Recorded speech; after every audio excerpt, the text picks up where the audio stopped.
stress. So show love and fearless. Breathe in strength, breathe out stress. Babylon, why you breathless? Breathe in strength, breathe out stress. So show love and fearless. Breathe in strength, breathe out stress. Them one we just waiting to exhale from slavery. Plenty hostility to make the vice be hazy. To turn the earth into an atmosphere to fear the hemisphere Babylon, the city of adversity. Complex of complexity to make man uneasy. And still continue sequels of unequal daily. Try to make shatter breath mystery so we don't breathe deeply. To have our society full of anxiety. Babylon, why your breathless? Breathe in strength, breathe out stress. So show love and fearless. Breathe in strength, breathe out stress.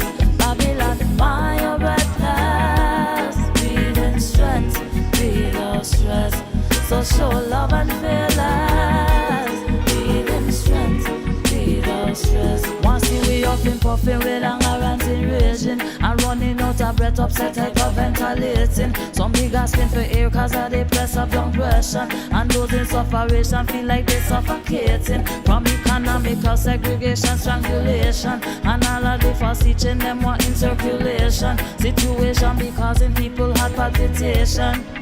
Snake toxic to nature and the nation. Babylon, why you breathless? Breathe in strength, breathe out stress. So show love and fearless. Breathe in strength, breathe out stress. Babylon, why you breathless? Breathe in strength, breathe out stress. So show love and fearless. Breathe in strength, breathe out stress. Put to rest the respiratory system. Uniform brutality, bronchitis, them victim. Them want exit your oxygen from out of existence. Fixated and fantasize about man asphyxiation. Them want asthma, they breath of life just like an infection. And got the air polluted with them wicked intention. Try to panic attack we with trial tribulation. They toxic to nature and the nation. Babylon, why you breathless? Breathe in strength, breathe out stress. So show love and fearless. Breathe in strength, breathe out stress. Babylon, why you breathless? Breathe in strength, breathe out stress. So show love and fearless.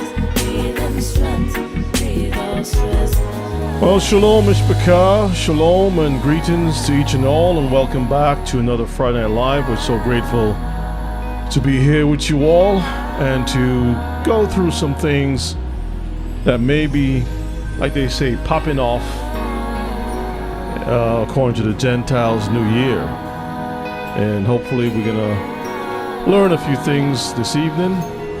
I hope that everybody is in excellent health. All praise to our King. And let's see if we got everybody in the rooms. I see you all are coming in slowly. Greetings to the Mishpachah in the Caribbean. Shalom to each and all. Our families in South and Central America. Shalom to you all. Greetings to the Mishpachah here in these divided states of America. Across the border in Canada, in the UK, in Africa, Europe, the Middle East, the Far East, and every island of the sea. We greet you all by saying shalom and welcome. And for those who are joining us for the first time, we greet you all by saying shalom and welcome. I hope that you had a wonderful day. It was a beautiful day today. Surprisingly, I wish fall and winter would be as mild as this. Really nice, nice weather. And, thankful to the Most High for a beautiful day and looking forward to, well, as a matter of fact, Mishpachah, just to remind everyone, I sent out the email. Moon was sighted this evening. That means that tomorrow is the first day of the month, the 9th month, Hebrew month, not the Gentiles, not Caesar Augustus, Augustus Caesar and Julius Caesar and all the Caesars and Caesar salads and Rome and whatnot. We go by the biblical calendar, something that the Most High set in the heavens that everybody can see, but nobody could touch and mess around with and shuffle things around and tell you, oh, it's December. January is the first month of the year, and the first day is never on Sunday. Sunday's supposed to be the first day of the week for the Gentiles, but it's never, number one, never hits on the Sunday. It's always Sunday or Monday or Tuesday or Wednesday. It's all over the place, right? And so they want us to believe those lies. But Mishpachah, the Most High, has always used the luminaries, because we're not like the heathen or even some Israelites who use the Passover, the moon, to get the Passover, and then you run back. And jump back So over. you use the Most High's calendar with the luminaries for Passover and the feast days, and you jump back to the Gentiles' calendar for the week.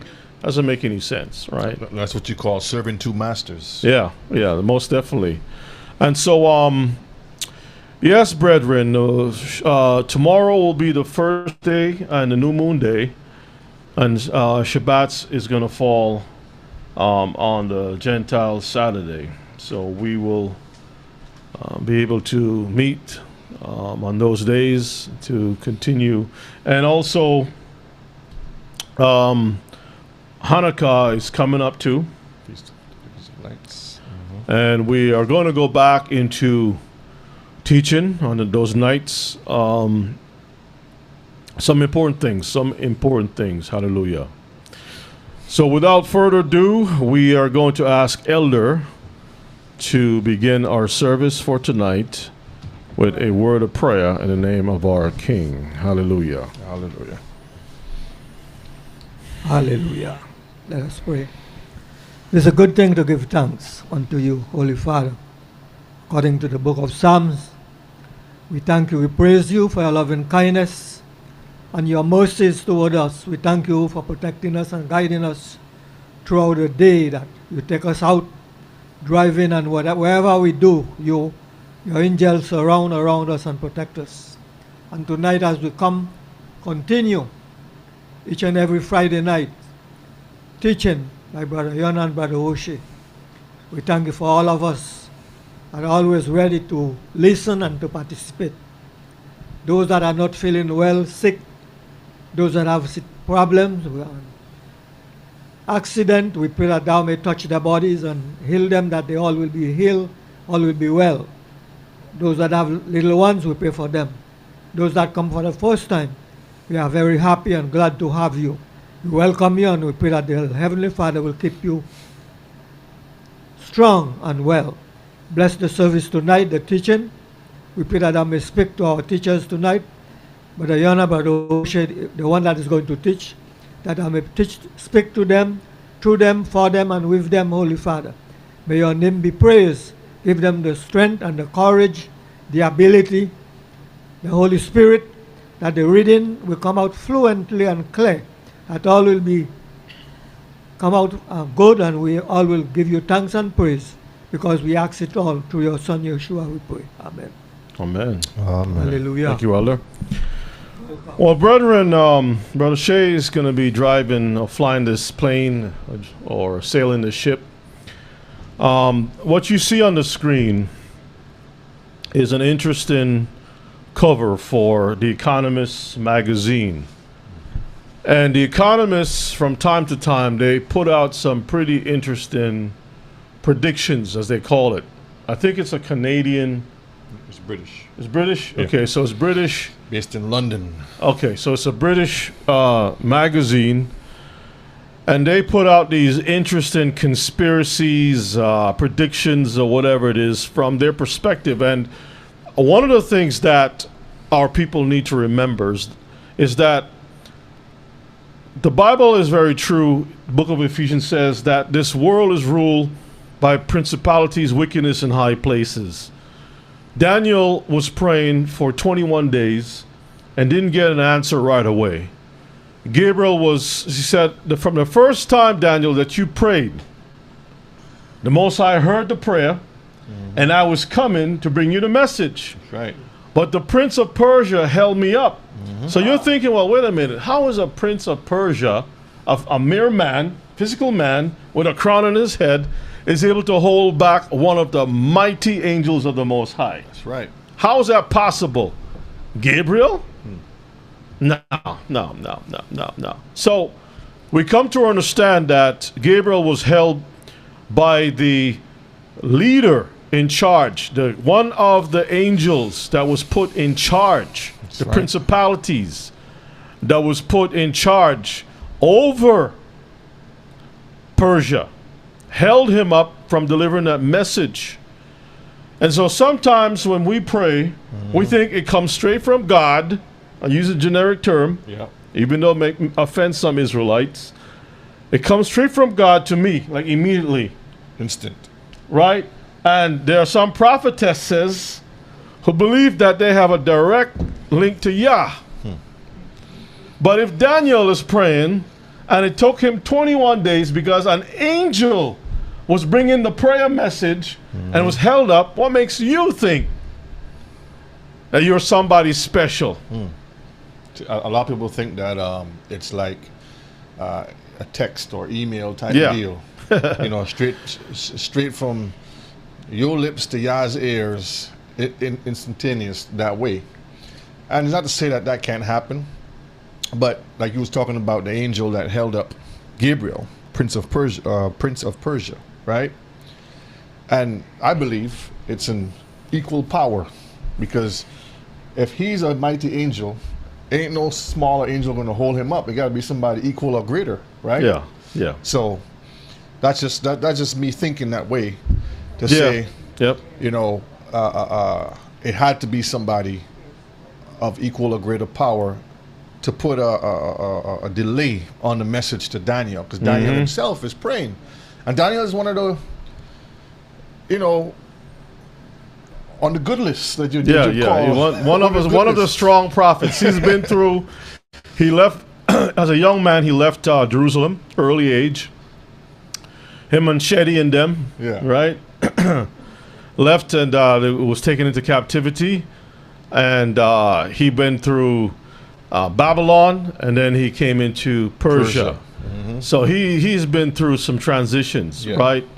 And so they learned the languages. They learned to speak the language. They learned everything, and he was risen up, given opportunity to become one of the chancellors or counselors or something Yeah.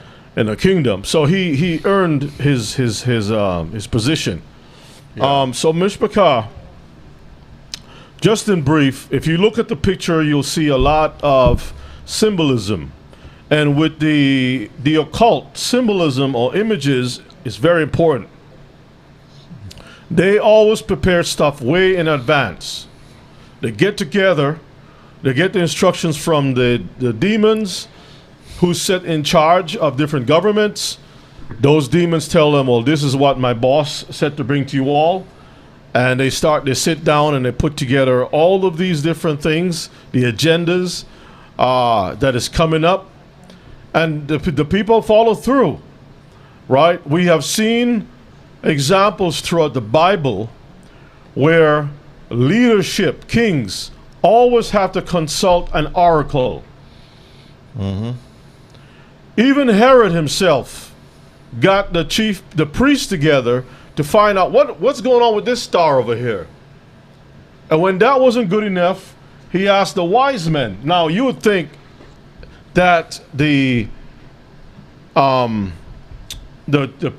priest will be sufficient. No, that wasn't sufficient. He made sure to get some wise men to break down what that star is all about and everything else. And brethren, this is old as the earth.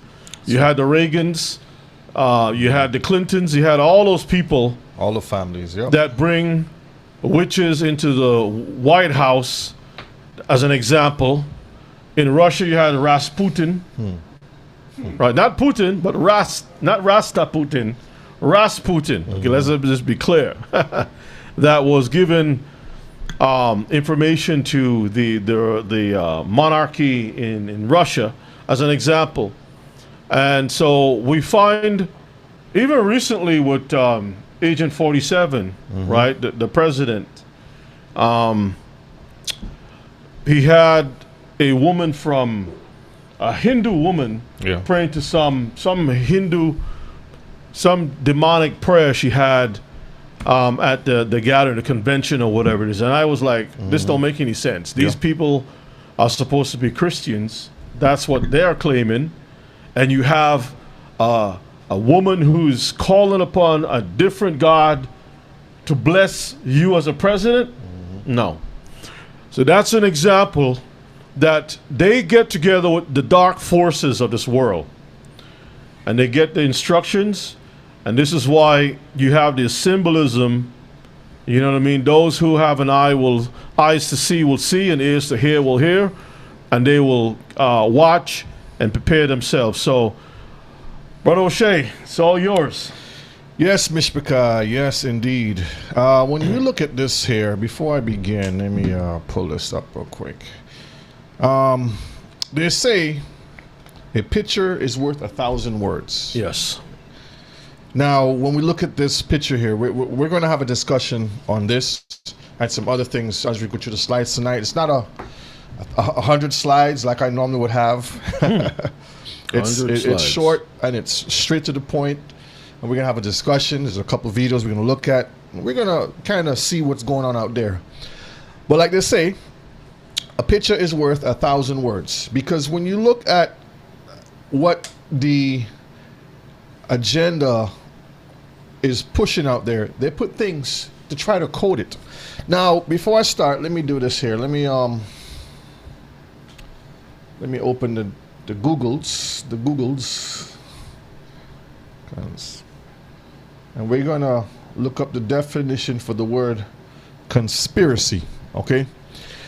Because when you, in the chat, when you hear the word conspiracy, what comes to mind? Let's talk about that first. What comes to mind when you hear the word conspiracy? Because a lot of times, that is what sets the tone to if the message will be received, or if you're just some fanatic person, crazy person, and you know, if you're just out there with tinfoil hats on and you're losing your mind, basically, or if it's some ploy or plot. But when you hear the word conspiracy, what do y'all think? Something that is trying to do behind Something that he's planning to do behind closed doors. Okay. Lies hidden in plain sight. Okay. This is bad news. Bad news. Okay, a plot. Okay, that's all good. That's all correct. Because at times, and I don't know if everyone knows this, but when you do a deep dive into how the hidden ones, I would put it this way, the ones that are in power, they have made that word a dirty word, in the sense of when you try to bring out truths, they put this as a title or as a how would say, it's a way to scare people from revealing truth. Not only scare, but to like make it not true. You know what I'm saying? Mm-hmm. It's like they'll put it in a category. This is what I'm trying to say. They'll put it under an umbrella and say this is all conspiracy stuff. So automatically it becomes fiction. But when you break it down, the word conspiracy comes from the word conspire. And to conspire means to do what? To plot. Mm-hmm. Okay? So the question is, what are they plotting and who's plotting? This is how you break it down. Yeah. So when you look at the topic, it says, are they planning a global collapse for 2026? That's the question. And I don't think that we have ever seen a government ran by billionaires before. Mm-mm. You know, this is like the first time ever. And, you know, COVID, the time of the COVID was kind of strange, too, because you had a guy who was in charge of Microsoft, a computer company, that now was given advice and working along with the United Nations medical system, mm-hmm. you know, to push the vaccinations, which is Bill Gates, right? which is very strange. I mean, you're not a doctor, but you think just because you have billions, you can simply just walk into any place, which that's how they think anyway, and then you can just say, well, here's $500 million, $500 million, and I want to sit on top of the board and dictate what to do, and basically that's what they do. Their money allows them to have access. Money is power, money moves things. Exactly. That's the key to Elder. Money is power, and when you have money, you can influence the people around you. They can, you can make things move. That's So right. let's look at the definition. Read that for me. Conspiracy is. A conspiracy is a secret plan by two or more people to commit an illegal or harmful act. Okay. Now, when I says they make it into a negative or a dirty word, I'm referring to when you have the truth that you're bringing out evidence and you're bringing out proof. They take that and they make it into something that is not true. Like you're making up a make-believe scenario when you have all the facts right in front of you. But we're reading here, a conspiracy is a secret plan by two or more people. So we understand that's like a committee, right?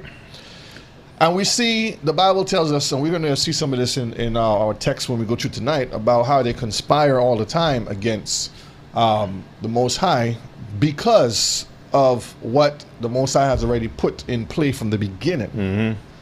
And a lot of them don't understand this. They're just doing things, thinking that they're doing it on their own, but they're just fulfilling prophecy according as it's coming. And you know, real quick, people think that the truth is something that you can just lay your hands on and you can just get it like that. Like people, like the world is willing to just give you the truth. Yeah. You have to fight to get the truth, especially when it comes to religion, because that's where a lot of people's are connected to, and they don't ask too many questions. They don't like kind of compare what they've been told Yeah. to what is written. They don't really do the research and compare. Yes, Elder. Yeah. The only truth we can get is from the word. That's right. The world have no truth. The world is lies and problem. That's true. And as you said, Elder, hold the mic, why would that be true? Why would the word be the only truth versus what the world is putting out? Because it comes from the Creator.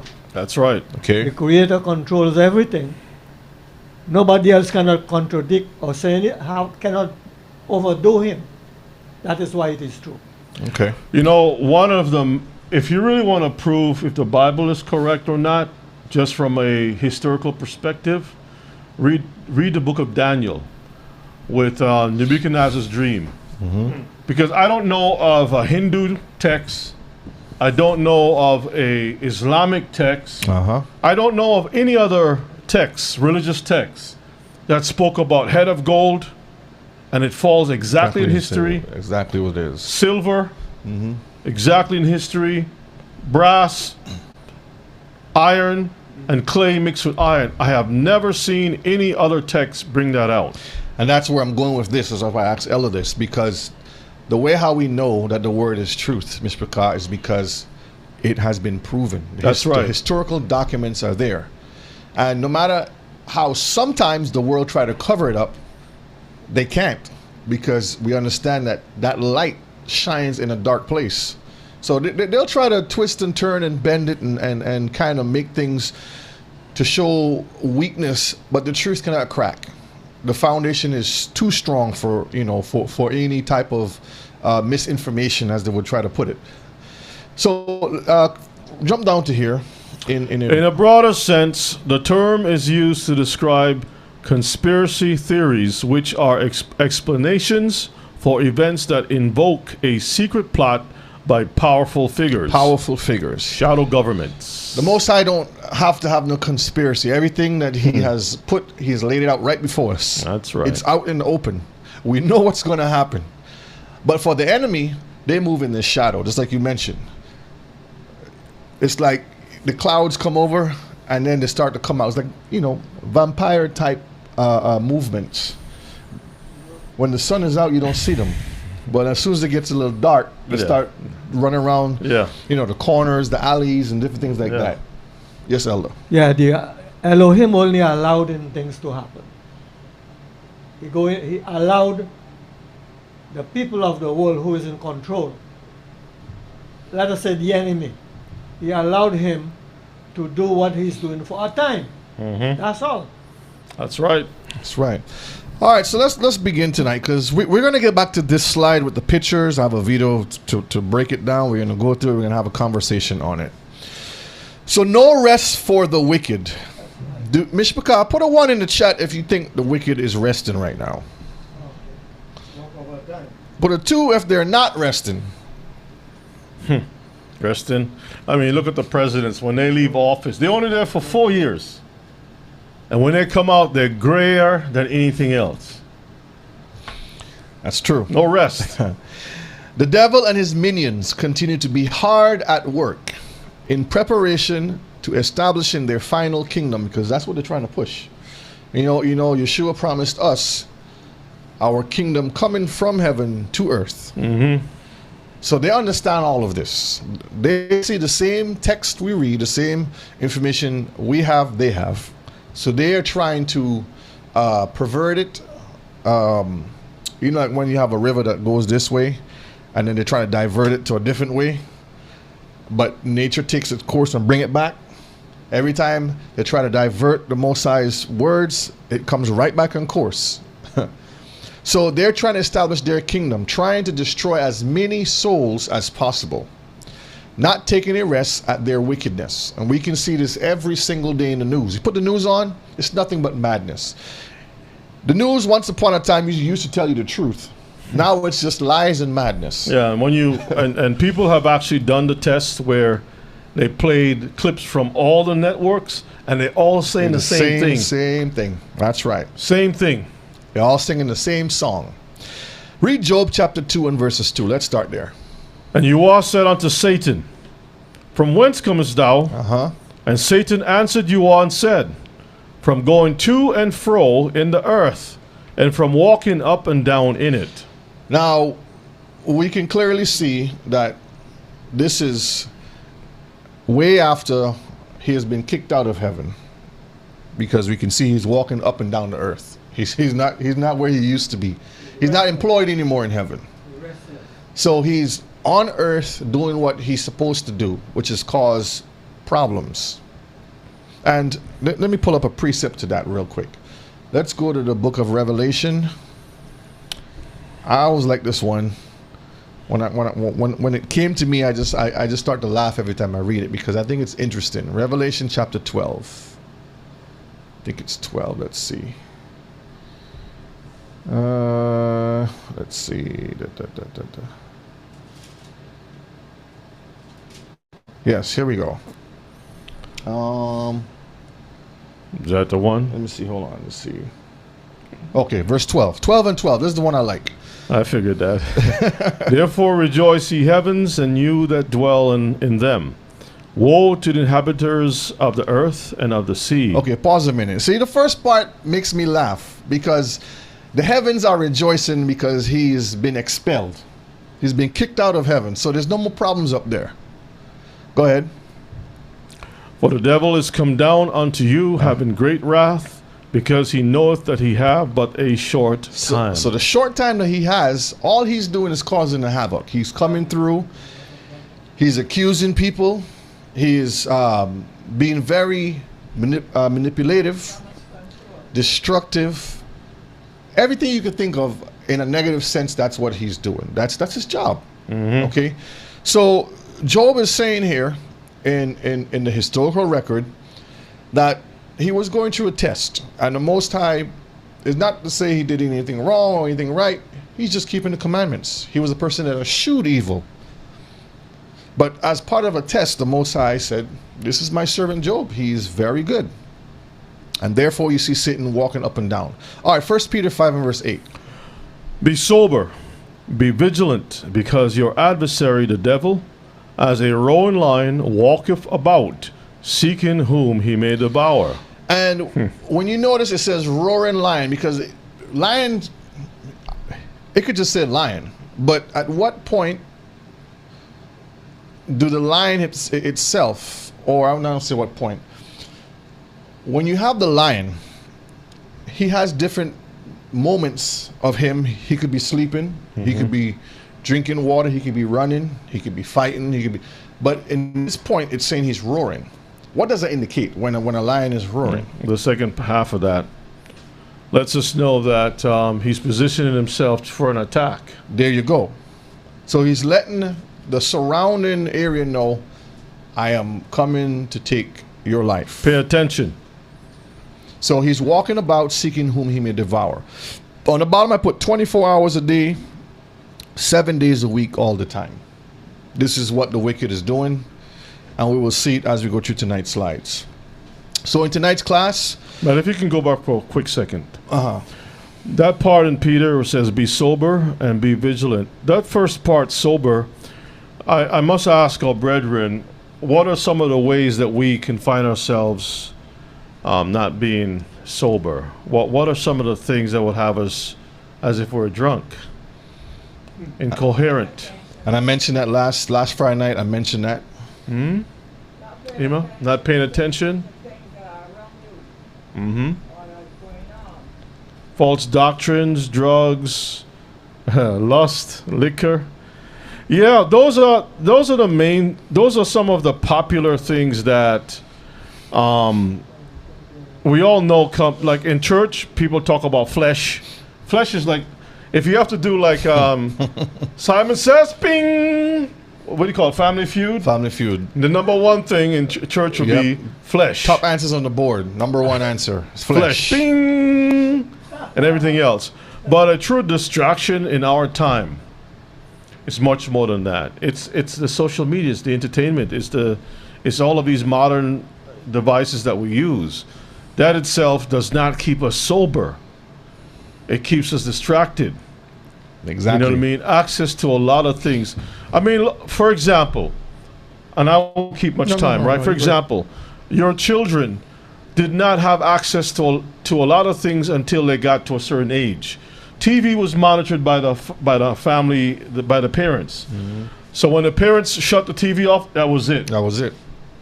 Children as old as months, as long as they can sit up in a pamper, they have a pad like this with an iPad or something in their hand, swiping. The images in their eyes constantly going. Images. You know what I mean? They're not. That keeps people distracted and not being sober at all. And that is the most dangerous generation. Those that are preoccupied with technologies of whatever type of technology it is. Then now. A lot of those youth have become grown people. They're 20-something years old, both men and women, but mostly men. Unfortunately, mostly men, and they are addicted to games. Up 1, 2, 3 o'clock in the morning playing games with their friends. Yeah. Games. I'm going to play a video because I was going to play it next after this, but I'll play it since you mentioned that because it flows right into it. Let's look at this video here. How many of you have seen the movie WALL-E? Put a 1 in the chat if you've seen the movie WALL-E. Put a 2 if you have not seen the movie WALL-E. It's an animation. There's a short clip of it I'm going to play. Fair use. Just to illustrate what Rebbe was just referring to. But this is the adults now because from a young age they were brought up to do this. And this is where society wants to go. Later on we're going to watch a video with Muskie Musk and what he's planning, what they're planning. A world without that you'll be happy, you own nothing and be happy, and where everything is going. And this is what they're programming you or preparing you to accept. So fair use. I have it all morning, so let's hover over to the driving range and hit a few virtual balls in space. Look at him. Nah, we did that yesterday. I don't want to do that. Well, everybody's fat and sloppy. I don't know. Something. Wow. Floating chairs. Everybody's fat and sloppy drinking shakes. It doesn't Look, I'm tired of it. If you See that? can't fool the strong, you have to decide any good. That's society. So I'll pause it right here. That looks like Amazon factory floor, doesn't it? Yeah. But this is the future that they're planning for everyone, Mishpachah. Put a one in the chat if you could see yourself in these chairs floating around. You know, Brother Shay, if you all have a chance, look at some videos with the malls in China. A lot of the malls in China are designed very similar to this. It's very, very modern with a lot of electronics everywhere. Yeah. Minority Report. Like Electronics everywhere. Yes. Stuff is no joke. That's exactly what they're doing, and people are caught into this thing. It's a trap. This is what we're looking at, designed for the world. But this is not designed for the people of Elohim. Mm-hmm. This is what we're seeing that the enemy planning to do. So that's why we need to pray and ask the Lord to make the time short. Brother King, why you say no way, Brother King? You don't see yourself riding in one of these? Imagine Brother King is passing through St. Vincent on one of these chairs, going up the hill, around the corner in a chair, and a Slurpee in his mouth. Coconut Slurpee? Yeah, coconut. Hot. Look at that. Over here. And everybody's wearing the same outfit too. Stretchable. What is that called? Leotards or something? Spandex onesies. Spandex. Yeah. By and large, See, that's the sun. Perfect temperature. need to be happy. See the sun? Your day They're is living in a dome like a mall. Perfect temperature. Here, take the cup. Hey, take the cup. He fall, he can't get up. Please remain stationary. A service bot will Look at be that. here to assist you A big old momentarily. dumpling. Hello. Please remain stationary. A service bot will be here to A service assist you bot. momentarily. Age of the bots are coming, Mishpachah. Age of the bots are coming. John. He can't even turn over. No. John. So, Mishpachah, let me know if that's a world where you would love to be in. Remember the movie The Truman Show? Truman Show, yeah, in the bubble. In the bubble? Yeah. Yep. Elder? Is that the world you want to live in, Josiah? Is that the world you want to live in? Where you just sit in a chair and you just float around? So in tonight's class, Mr. Picard, we are going to have a discussion on the enemy's plan for all humanity. This discussion is and will touch all of us on a global scale. So this is an older article, because sometimes you go back because they always give away bits and pieces of what they're planning, but they hold back a little bit. They give you a little taste, they hold it back, and then when time comes, they present it, and people are like, "Oh, this is something new." No, they have been talking about this stuff for generations. This is the United Nations Chronicle. Okay, this is November 4th, 2017, and it says global citizenship. And you can see, like I said, a picture is worth 1,000 words. And that is to say, they have been planning to have a global citizenship where everything is done by biometrics. You can see the world within the thumbprint, in the fingerprint right here. So you'll have to be a part of this biometrical system that they're putting together in order to live within this society. Okay. All right. They continue to conspire. This is where conspiracy comes from, against the children of the Most High and all of the Most High's creation. Because again, the animals, the birds, the bees, the trees, everything, the land itself is suffering under the wickedness of these heathens right now. Psalms 83 and verse 5. For they have consulted together with one consent. One consent. They are confederate against you. They are confederate against you. And you know I always talk about the confederation, Satan's army, where you have certain families that are put together that have a job to do. And they're doing their job very, very well. Now, this is a quote from Christine Lagarde. It says, social unrest. What you say, Ima? Lagarde. The E, I think it's silent. Lagarde. Okay, Lagarde. Read that for me. Social unrest and protectionism are the two major risks of the world economic crisis. And I was, when I read certain things, certain words jump out at me. Tonight we're going to talk about the economic, or the Economist magazine, and what they're predicting. And in that title is the word economic keeps popping up. Then you have the Economic Forum. That word pops up again. So I keep saying, what are they talking about economics? Which economics deals with what? Money. Finance. Finance. So something to do with the finance that they're talking about all the time.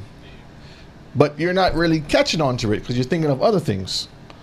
So they're saying that they will have a financial crisis. Social unrest, meaning within society, you're going to have a lot of distress, riots, protests, mass shootings, killings, a whole lot of stuff going to be going on, right? And these are going to be the two major things to bring in a financial crisis. So when you see the word economic, just put the word money or finance there, and it will kind of open things a little differently. So why do they keep singing the same song? Why are they keep talking about finances, finances, finances? Because they're planning something very big. There's something called predictive programming. Now, when you Google this, it'll tell you predictive programming is a conspiracy. That's what it will tell you. If you don't believe me, let's look it up, because I want you to see when I'm doing research. This is what I look for. Predictive programming. Predictive programming is the original name of a formal method of programs specification and refinement, more recently called a practical theory of programming, invented by Eric. Let me see if that's the one I wanted. Let me open this bigger and see. Where'd it go? I mean the Wikipedia one there? No, let me see. AI mode. Let's see what it says here. Oh, there it is. Yeah. Okay. Oh, okay. So, predictive programming is a conspiracy theory. Okay, so you see, this says conspiracy theory. This is why I went to there first, because if you understand what a conspiracy is, it is to conspire. As we can see on the screen over here, they consult together to conspire, to plan, to plot. Okay, but it's not a theory, because they want to make it seem like it's something false. Okay. Continue. But evolution is not a theory. It's called a theory of evolution, right? Mm-hmm. That's a conspiracy because people got together and made us believe that the Earth is trillions of years old. You know? There you go. And that we evolved from a slime in the ocean or something. Crazy. So predictive programming is when media, like movies that we watch, TV shows, subtly prepares the public for future events and policies. Mm-hmm. Put a 1 if that's true, put a 2 if that's not true. Because for years they have been programming you or conditioning you. Here's another word we can use, condition. Instead of programming, they can condition you to accept things that are coming down the pipeline. Condition, get you all prepped up for certain things, certain changes. And when we're children, we watch the Flintstones and the Jetsons and so forth, and they show you how they had these, microwaves before the microwaves came out. They had cell phones before cell phones came out. They had all kinds of different gadgets before it came out, and look where we are today. That's right. Wireless. Yes, Elder. Yeah. All this thing popping up is to make people acquainted, to prepare you. Because if they cannot, they will not make it happen to just bring it suddenly upon you. No. So the plan, they bring in it and they stop it. They bring it and they stop it. To give you little bits and pieces, exactly. A little bit here and there. Acquainted, accustomed with it. Mm-hmm. That's like the frog in the water, where if the frog knows it's going to be boiling, he's going to jump out. Get you acclimated. So they turn up the heat slowly, turn it down, turn it up, turn it down. Before you know it, the frog is cooked. Yep. He never knew he was on the menu. He thought he was taking a bath. But he was on the menu all this time. Mm-hmm. All right, so what is the global collapse they are referring to? Let's dive into it and see what these people are talking about. Read this over for me, the global collapse. Global collapse can refer to a wide range of events, such as a severe global economic crisis, the downfall of global civilization due to environmental factors, or a significant internet outage. Okay, so right at the top, they start off with economic crisis. Why would they have to have an economic crisis to have a global collapse? Think about it. As far as I know, there's only one place that speaks about economic crisis. That's in the scriptures, in the Bible. Yes, it is. Right. Economic I don't know if crisis. that happened in the Hindu text. Maybe somebody can correct me. I don't know, but All right, so economic crisis, and then it says the downfall of global civilization. So you won't be civilized anymore. You're going to be in ruins. You're going to be back to the days of the caveman, dragging, just grabbing somebody, hitting them over the head with a club. Back to wood-woosing abilities. Well, remember a lot of the movies that is out there is were like World War Z, the zombie plague, this zombie. Mm-hmm. And usually that's you call it a apocalyptic, a post-apocalyptic world. Mad Max, Waterworld. Right, where things have shifted dramatically, and now you're fighting for survival. You're living in isolation. You have to protect and defend yourself, and there's small pockets of people living, and people are fighting for resources. Yep. All right, continue reading. Specific. It says specific scenarios discussed include a potential economic collapse following a United States depression. Okay, see, so they start off again now with economics again. But this time now it's not just the globe, but they're focusing on the U.S. first. Continue. The breakdown of global supply chains and international trade, or a collapse of civilization driven by climate change and resource depletion. And in a video we watched the other night, when we looked at Agenda 2030, you saw that this whole climate change thing was a ploy. It was conspiring to brainwash some of the younger generation into believing that there is such a problem of climate that was going to bring about a change to cause like an ice age or something great that's coming. When we can read in the text, it says nothing about that.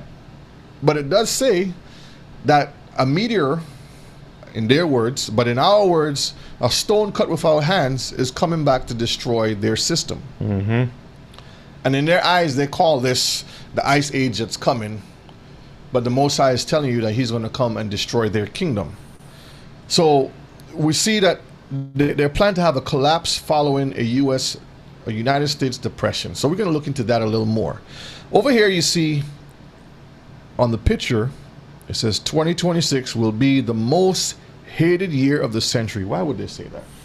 When you look at the news right now, here in America, not just in America, the people are really frustrated with the cost of living, the way governments have been handling situations, especially coming out from that COVID situation, whether it's in Europe, UK, South America, the islands, wherever it is. Mm-hmm. You find that people are reaching to the point of, first of all, in America, you had a president says, we're going to focus on America only.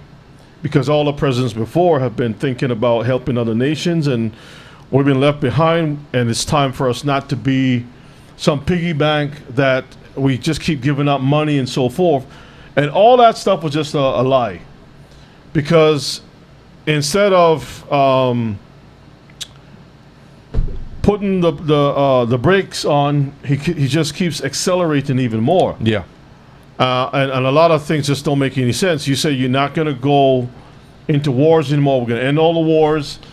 And every time, right now, he has what is it, B-52 bombers right over Venezuela, and they put out a warning. People who's traveling in Trinidad, Venezuela, Guyana, But Brazil. not only did he start a the war over Caribbean. there, but he started a war in the U.S. He deployed troops right away. Yep. He deployed ICE on immigrants. Mm-hmm. So you can see it's opposite of what he's saying. So that is, and there was a movie called Civil War. Yeah. Civil War. I think it's the same people who put out Civil War put out the day. What is it? The World Left Behind. The World, yeah, Left Behind or something. In the world, is that Left Behind? World Left Behind? What's it called again? The one with the boat and Yeah, with the boat. That was a script that A1 something studios or A4 something like or A14 or something. Yeah, but it's the same people. Leave the world behind. Thank you, Yeah, Leave the Imam World Patel. Behind. Leave the world behind. It's the same company that produced both movies, and in that thing, it showed a strange scenario where one was Civil War, where the reporters were showing both sides what's going on, and the president was in office for 3 terms, family. They And mix it. what does President Trump say? He's going to be there for a third term. I think we're gonna try to get in for a 3rd term. So it's like, wait a minute, what's going on here? They're telling us. Predictive programming. You're going to hear me say this throughout the night because it's going to make a lot of sense when things start coming together. This is an article from the Economic Times. So this deals with financial stuff, okay? Read that from America's Debt. America debt time bomb. Markets could crash before 2026 midterm election, says ex-IMF official. And IMF is the what? International Monetary Fund. Fund, yeah. Okay, so it deals with finances again. So it's not dun dun dun dun dun. Mission Impossible.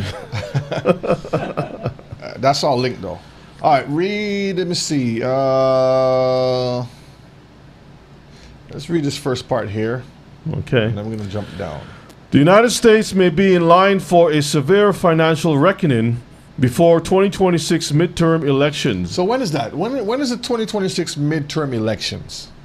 Anybody in the chat? When is that? When was this article put out? I think that's happening. Is that This happening? article was put out. A 2026 midterm.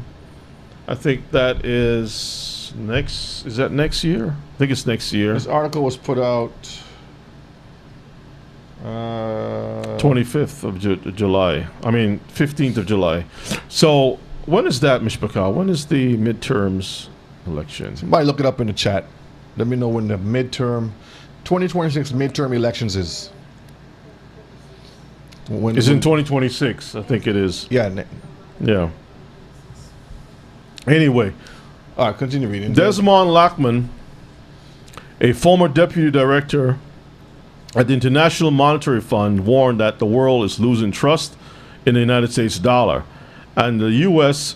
could suffer a financial crisis next year, as reported by Fortune. Isn't Fortune like one of those top magazines that reports on Money. and who's the most wealthiest, what your net worth is worth, how much money you're making, who's the richest, who's the poorest, all these different things. So Brother Mike says 4/7/11. So 11. So November the 3rd of next year, Heathens next year. Okay, so that's when they're planning. So we see everything is lining up. This is not Brother O'Shea's making this stuff up. I'm just reporting what I see. I'm like a news reporter. I find information and I bring it to you. All right, let's jump down here.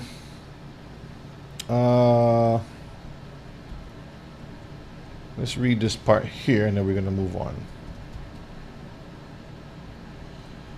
Right here. Okay. In Lachman's view, even before the start of the United States President Donald Trump's 2nd term, the fiscal health of the nation was already beginning to show the pressure, according to Fortune. But matters have taken a very rapid turn as the sweeping new tax cuts recently signed into law are set to pile trillions onto the national deficit, as per the Fortune report. Now, I want y'all to focus on the word pressure. See the word pressure right here? And then it talks about $1 trillion deficit. Let's close this out a minute, because it's going to come up again in some more articles about pressure and how close it is to bursting that bubble. Let's look at another article here. Let's look at this one here. This is from the Hacker Noon. Hacker Noon. And what does that says? What does it say right here? United Nations member states endorse global digital ID framework with Pact for the Future. Now, when you go into it, it's talking about how the money have to become non-existent for this to work. Mm-hmm. Let's see. Let's read this first part here. So it says, with the adoption of the Pact for the Future at the United Nations Summit of the Future in September 2024. So this is last year. Go ahead. 193 member states committed in a non-binding way to rolling out digital ID schemes as part of a wider plan for digital public infrastructure, DPI. Mm-hmm. DPI is a civic technology stack consisting of three main components. Okay, let's see what those components are. A digital identity. So pause a minute. So last year they was talking about this, and this has been in the works for a while now. But it all has to come together, Mishpaka, in order for this one world government to take place. Everyone who's listening to this should be aware that the Bible is true, the prophecies are true, and the prophecy told us to look out for certain things, and that there will come a time when the world will be under one government. Is that true? So now we're seeing that they're putting all the pieces together to bring this out to happen. So they're telling us from last year that they're rolling out a digital ID for a wider plan. So they're telling you the plan is not here, the plan is bigger than what it is. Yes. Okay. Digital ID, go ahead.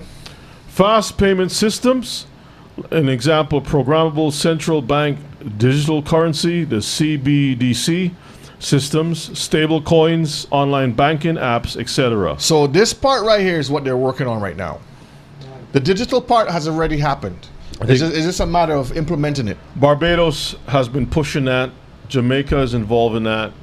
Many of these Bahamas, some of these key Caribbean islands have been, signing up for this thing. And brethren, there's not going to be too many places that you can run and hide.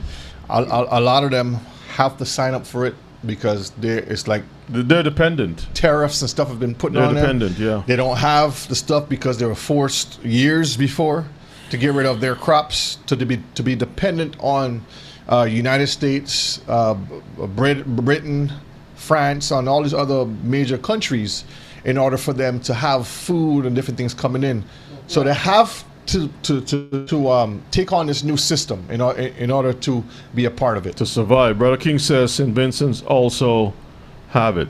That's true. That's amazing. So you think you can run into the bush or something in the hills,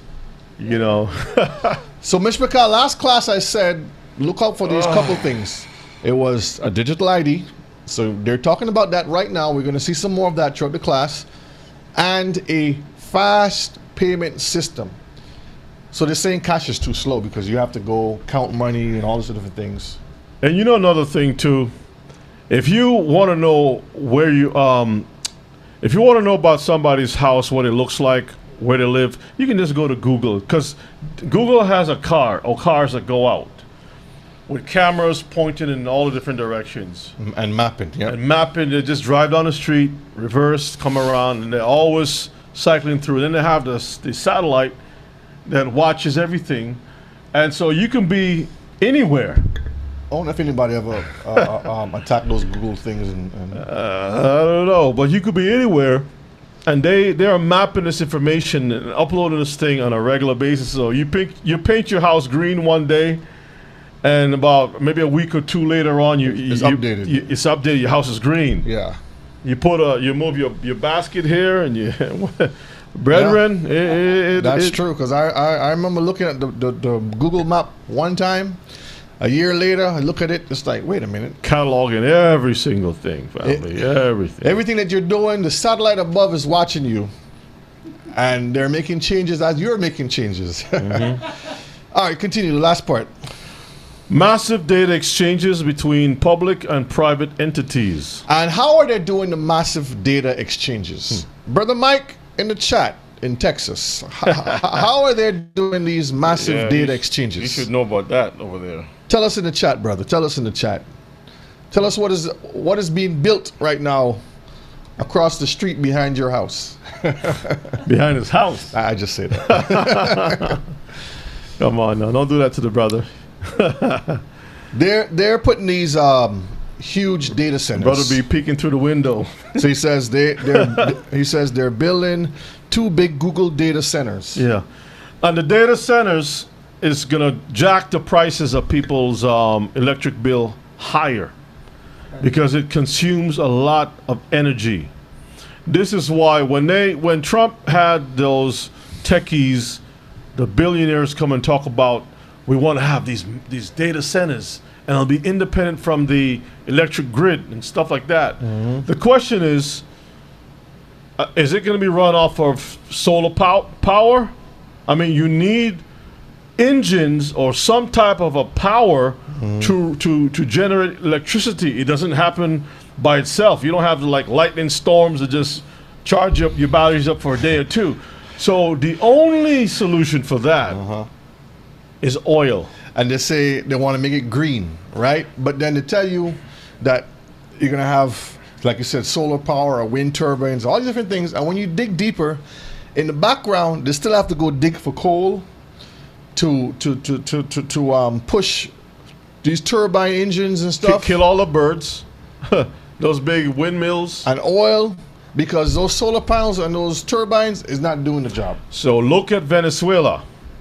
Venezuela is the largest, not Saudi Arabia.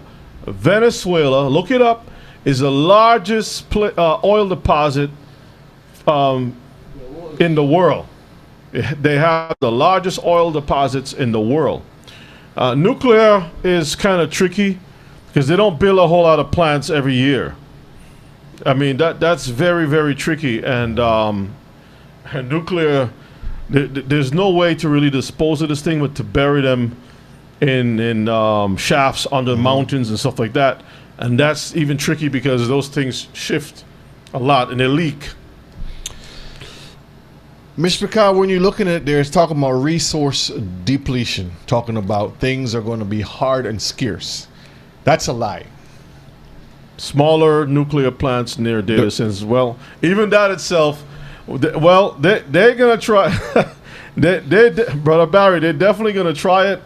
Yeah. But I tell you, all of these things generate civil war. Yeah. Because people know a nuclear plant in my neighborhood, a small one, people are going to start complaining about cancers, cluster cancers, this type of cancer, all kinds of cancers, and that's going to shut things down.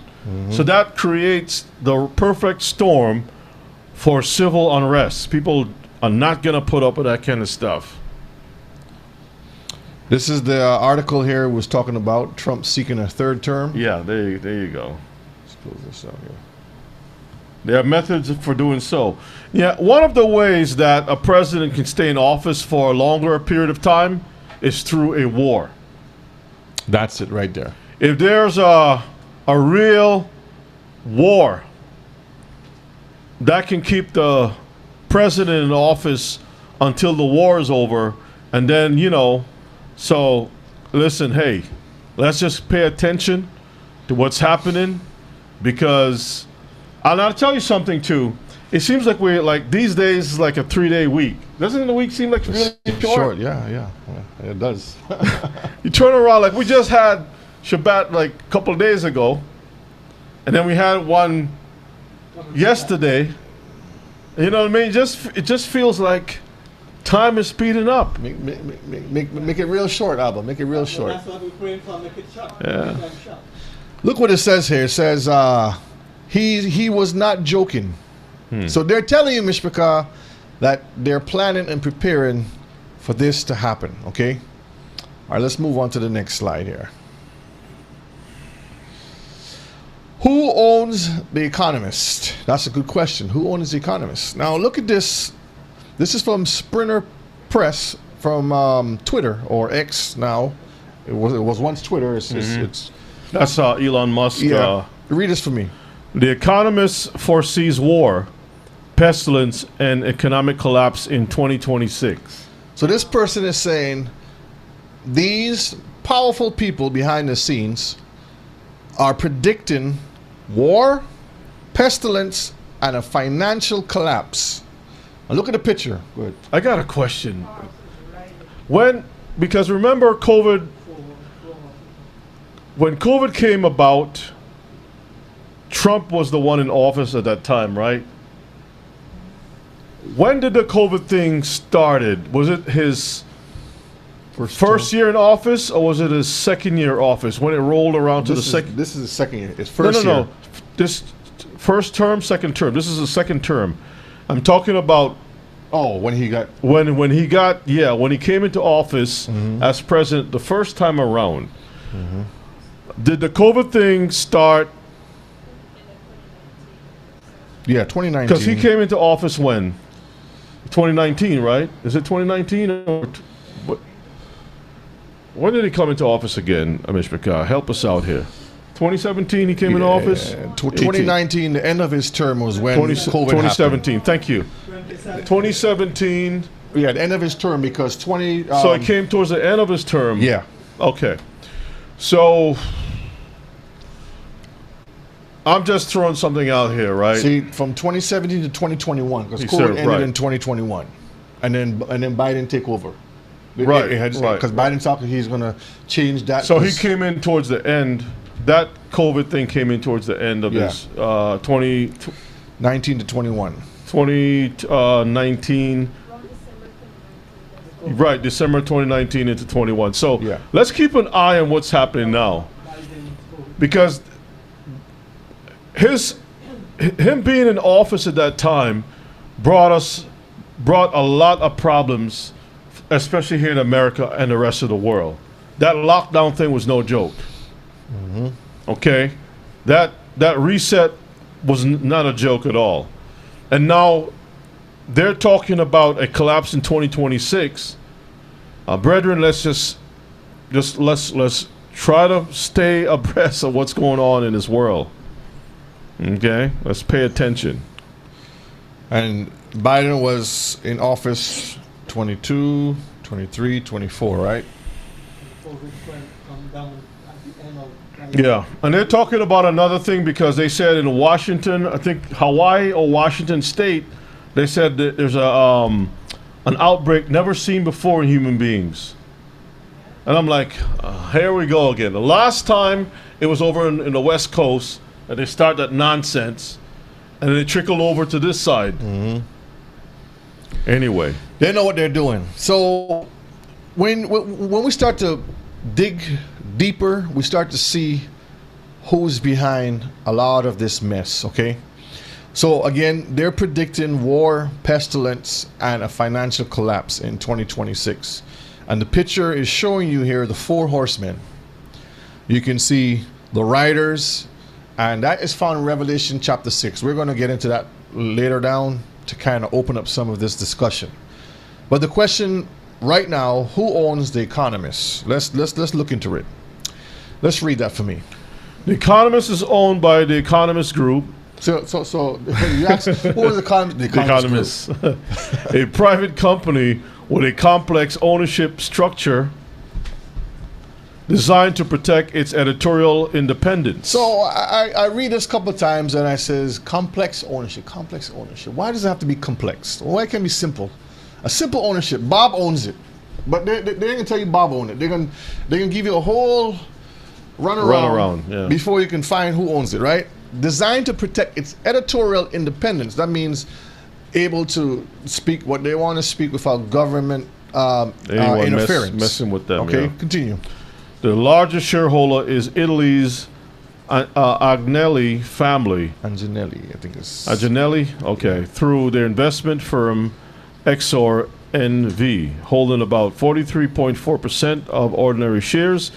The major shareholders include the Rothschild family, 26.7%. That is Ashkenaz.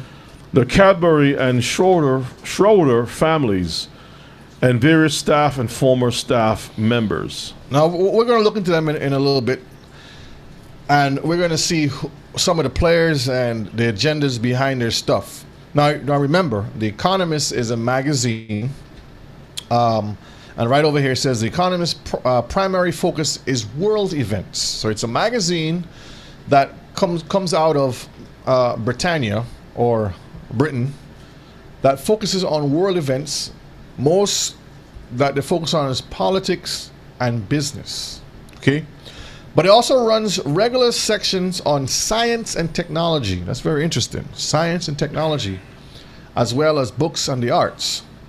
The 5 main categories that they cover is countries, regions, business, finance and economics, which is the same thing, science and technology. So that's the 5 areas that they cover. All right, and that is very interesting because artificial intelligence is linked to it heavily. Money, military power, and who moving the pieces around the chessboard, because that's what military is about.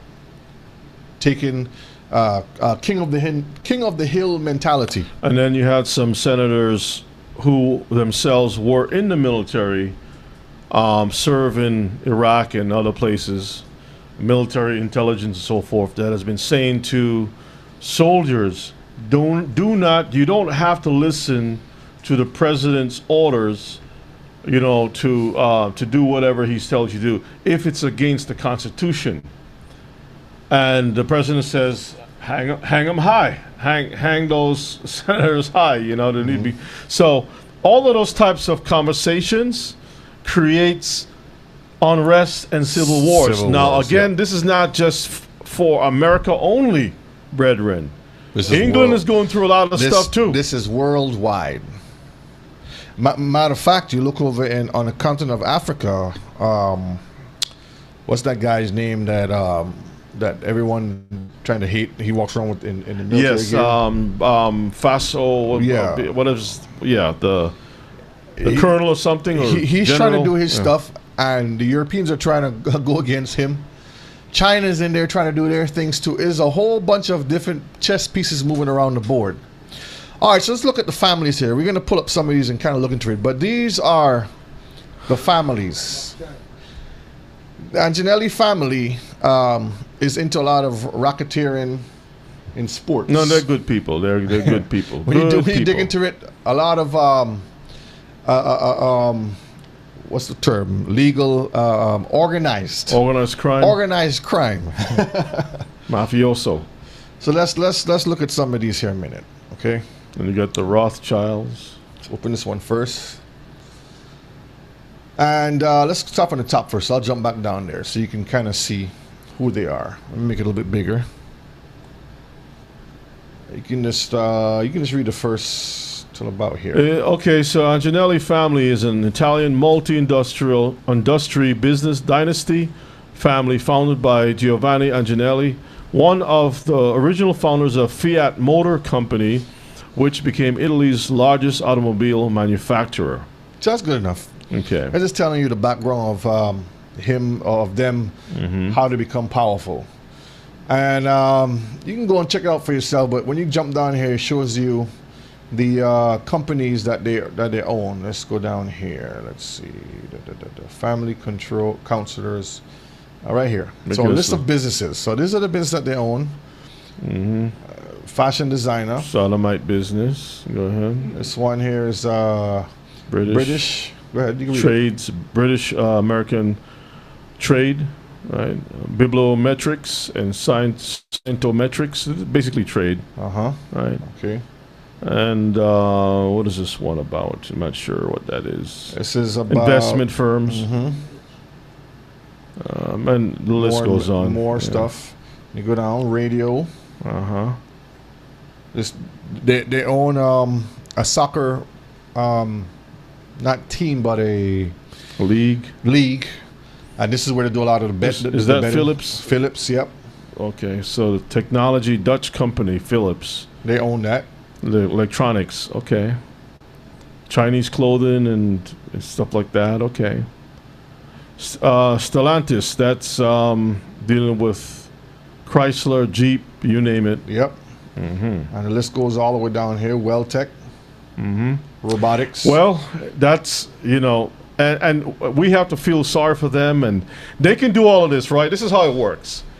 They can do all of this stuff and run the world and enjoy life on top of everybody else's bodies. Mm-hmm. And then all they have to do is believe in Jesus, do the Catholic symbol thing, Mm-hmm. whatever it is, and they'll walk right into the kingdom of heaven with no problem. Isn't that a good deal? That's a you very you good can deal. run the world, do all kinds of wickedness, just believe in Jesus, say that, you're a Hail Christian, Mary, and then you just walk right into the kingdom. So you get good life now, and and you get the good life later on, Later on. better life in the future. Isn't that a great deal?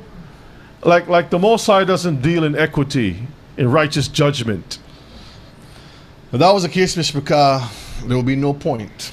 People do it all the time. They do all kinds of wickedness, and at the last very minute, before they cough up the last drop of blood, they get the priest to come into the room with the holy water, make the confession, and that's it. And they go straight to heaven after that, elder. All right, so this is the Rothschild. We already know about them, so we're not going to talk too much about them. But That's you can the see Ashkenaz right here. wealthy. Ashkenazi Jewish noble family from Frankfurt. See, so there's nothing new on that. We know who those people are.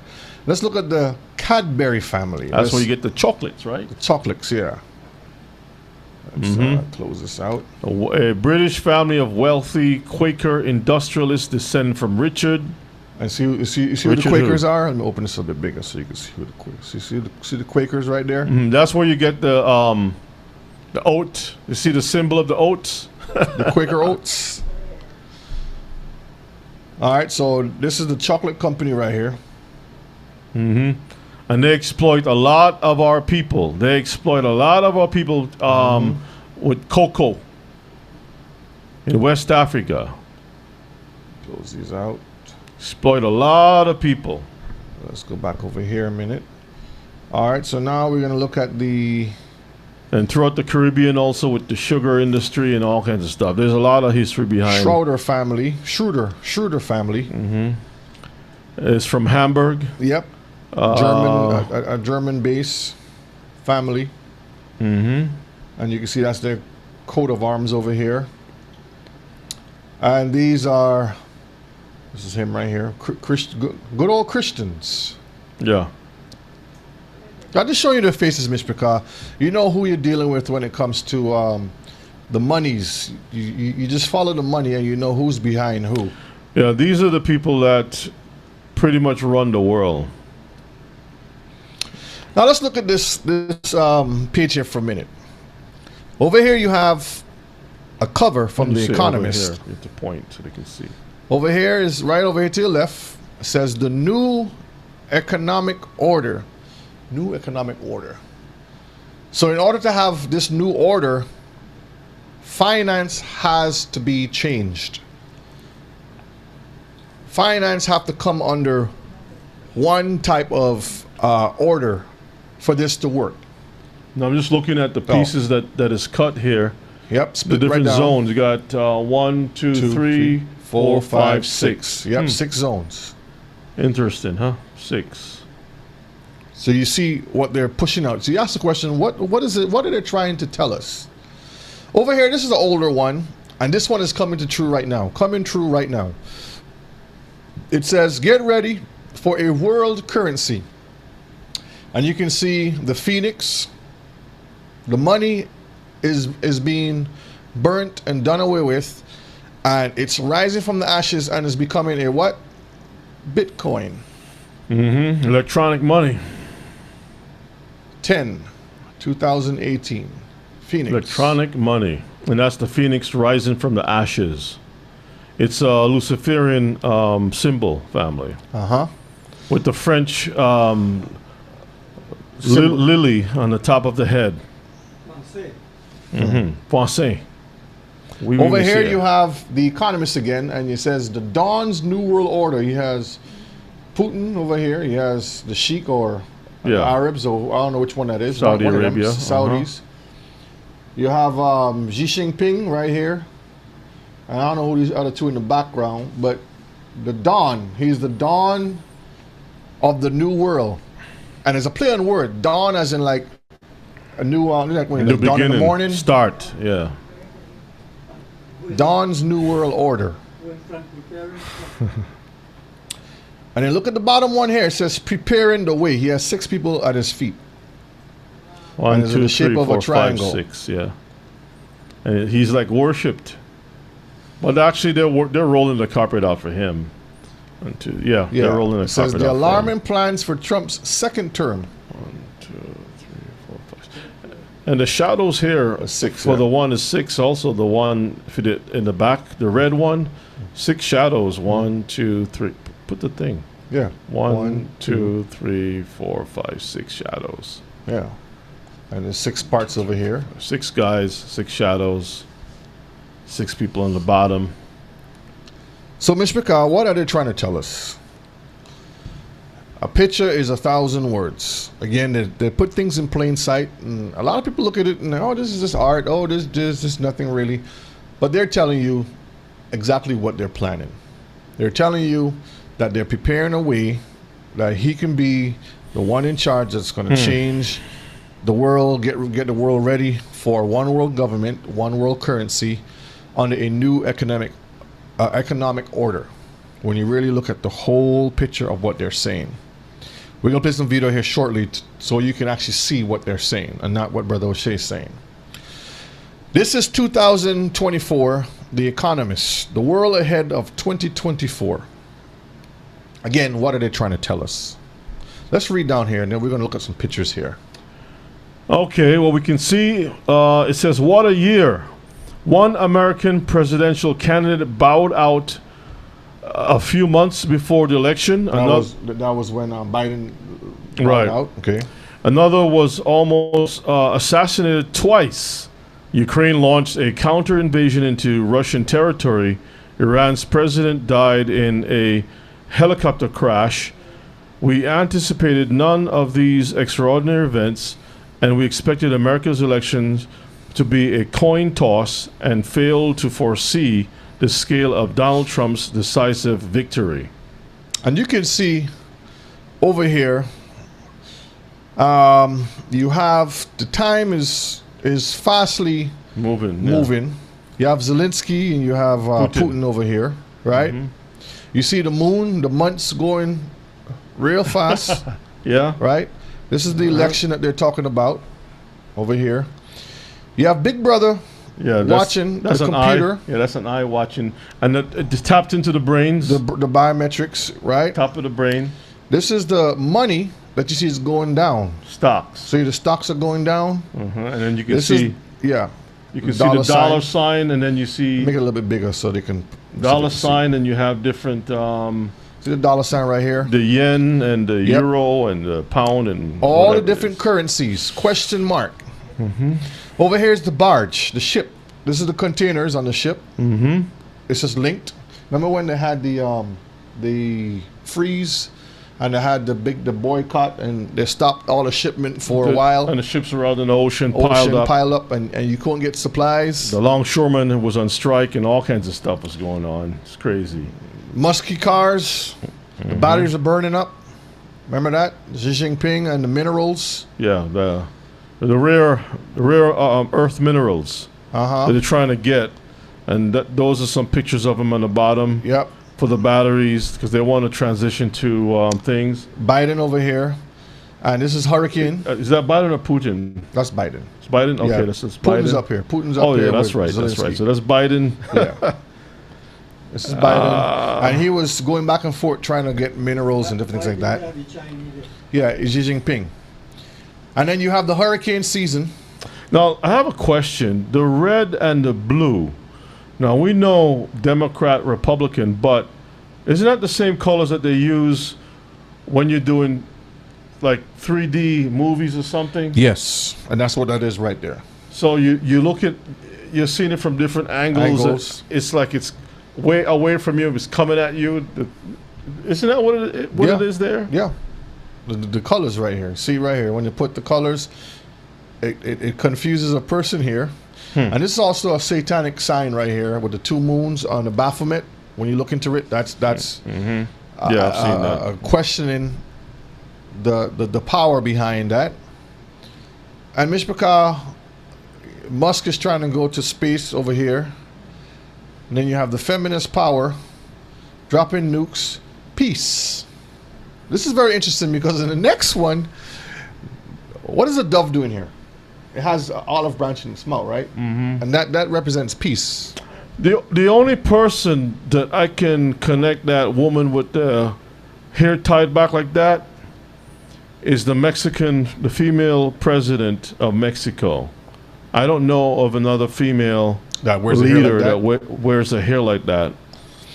Not even the European leaders don't wear hair like that.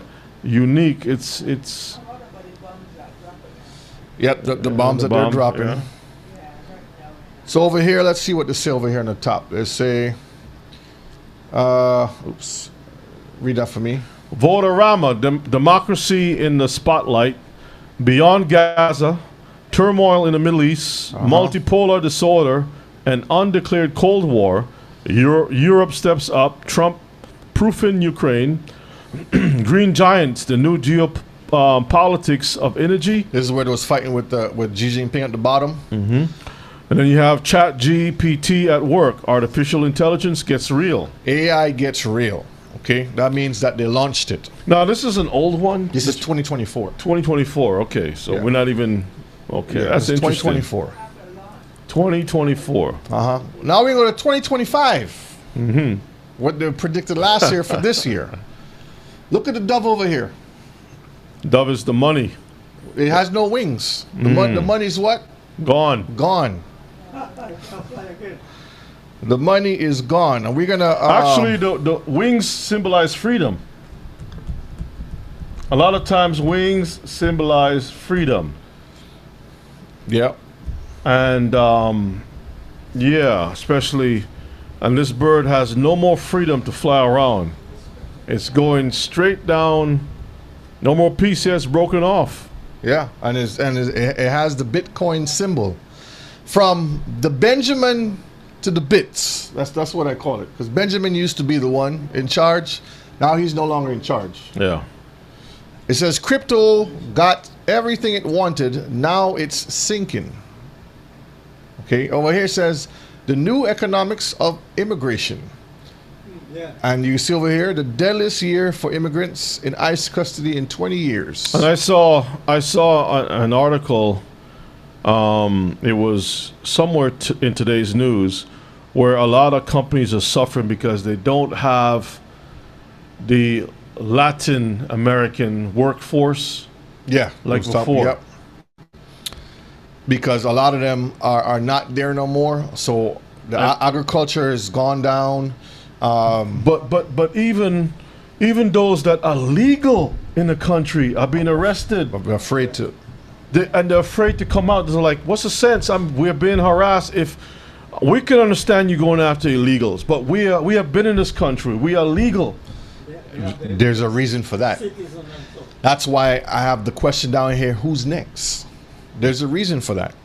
Everything that they're doing has been conspired properly, planned properly, and is being executed with precision to the T on how they want to employ and implement these things. So there are different things that they have to do first in order for this to work. And sometimes you don't see it. You'll be like, well, why you got to make this move in order to get over here? Right here. I have to take away this and this, and then we have to shuffle around this.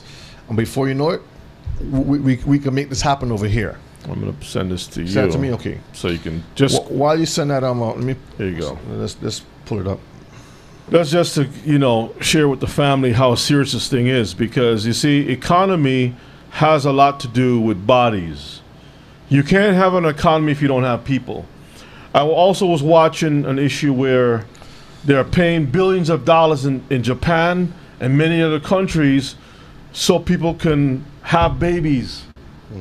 I keep telling you all Israelites. I keep telling y'all Israelites that people don't realize you can't have economy without a workforce, without families, without children being born. When you stop having babies and all this stuff, you don't have an economy. It stops. Well, there's a reason why, Rebbe. You just asked a you just asked a very important question about the economy, as we're reading right here. Construction sites empty across Charlotte due to fear of ICE raids. And this is not only in Charlotte, this is all over the country. But this article is talking about Charlotte. And there's a reason for that. We're going to watch a video after the next slide that explains why they're getting rid of the workers. There's a reason why. So let's look at something here a minute. Let's look at this here. Let's break this down a little bit. Let's talk about this here. So let's make this bigger. Let's start at the top. Let's see. So we have Saturn, huh? Right at the top. Saturn. Well, why Saturn? We understand Saturn is something that they worship. God, the God that they worship. Look, if you notice, what's this right here, Mishpachah? It's a dirty image of a city. Cities. This is where they're going to begin. They're going to start. Over here is the currency for China and Japan, I believe, and it's pointing down. That means that currency is going down. And if you notice in the background of all of this, you're going to keep seeing a digital board. See over here and over here. Yeah. It's slowly becoming digitalized. Ours are pointing down again. Xi Jinping is over here. But they made this thing into a face. This is a nose over here. Eye, here. One eye, two eyes. Two eyes, and this is a nose right underneath. Trump is a nose. That's like a beast. You have the vaccine over here. It's plugged into the earth. You see the time. The last time the time was flipped the other way. Now it's flipped this way. Okay, if you notice that. The ballot is broken. Then you have one of the European leaders. This is nuclear. Ion nuclear. Yeah. Okay. Electric cars. Everything electric. Agent 47 in the middle. The missiles. Yep. The factories. Zelensky over here. Well, Zelensky's a very popular person, huh? And Putin over here. And this arrow is pointing up towards what? The monies. When was this put in place? This is 2020. This is last year's prediction for this year. For this year. This year, yeah. Yeah. And you look over here, you see this is the resistant or the rebel, the rebellion against, like when you protest for immigrants. Over here. So when you look into it, Mr. Picard, what they're telling you, it's a socialist symbol, very social. But you got nuclear here. Nuclear here again. A nuclear up there. Yeah. And you see the nuclear explosion down here. I tell you, it's really something to sit there and decipher all of this stuff. Yeah. ME's two nuclear symbols. That's interesting.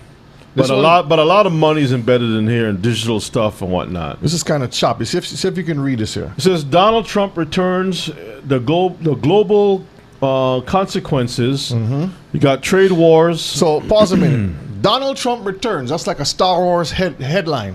Trade wars, Star Wars. You see how they're kind of play on words. Trade wars, a terrifying prospect. Yeah, so when you have all the tariffs. Geopolitics, what now for America allies? Immigration, the coming border crackdown, climate time, to talk about geoengineering, crunch year for AI, will the storm What is that? Will Will the the something gamble pay off? I don't know what that is. Let's see. I don't know what that is. Blurry. The Yeah. pixels are blurry. So. 6 or something. Uh-oh. Uh-oh. Spinning.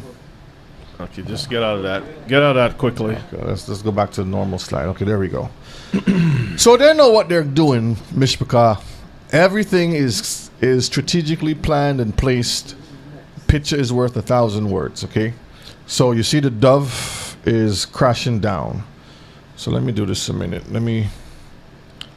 Let's close this. I'm gonna play a video here now with Musky Musk. All right, fair use, fair use. This is just the other day, and I just edited it down to important talking points, so we can kind of gain some information on this here. All right, fair use, fair use. How do you manage to always... Put the volume up on that. Let's go back again. All right. How do you manage to always disrupt every single industry with that thinking? Well, it's mostly not disruption, it's creation. So with, say, SpaceX, with reusable rockets, there really weren't any reusable rockets. But the essence of of revolutionizing space travel is reusability. If you throw the rocket away every time, the cost of access to space is extremely high. With respect to electric cars, there weren't any electric cars when we started making them, really. You couldn't buy any, to the best of my knowledge. So with Tesla, we wanted to make electric cars compelling and affordable. That was the goal. With respect to humanoid robotics, there are no useful humanoid robots at this point. There are sort of gimmicks, but there are no actually useful humanoid robots. So at the current moment now, there are no use for robotics for humanoids, robotics. Like when you watch the movie with Will Smith, what's it called again? Yeah, iRobot. iRobot. iRobot. When you have all of the robots within the house walking around, they were preparing you. RoboCop.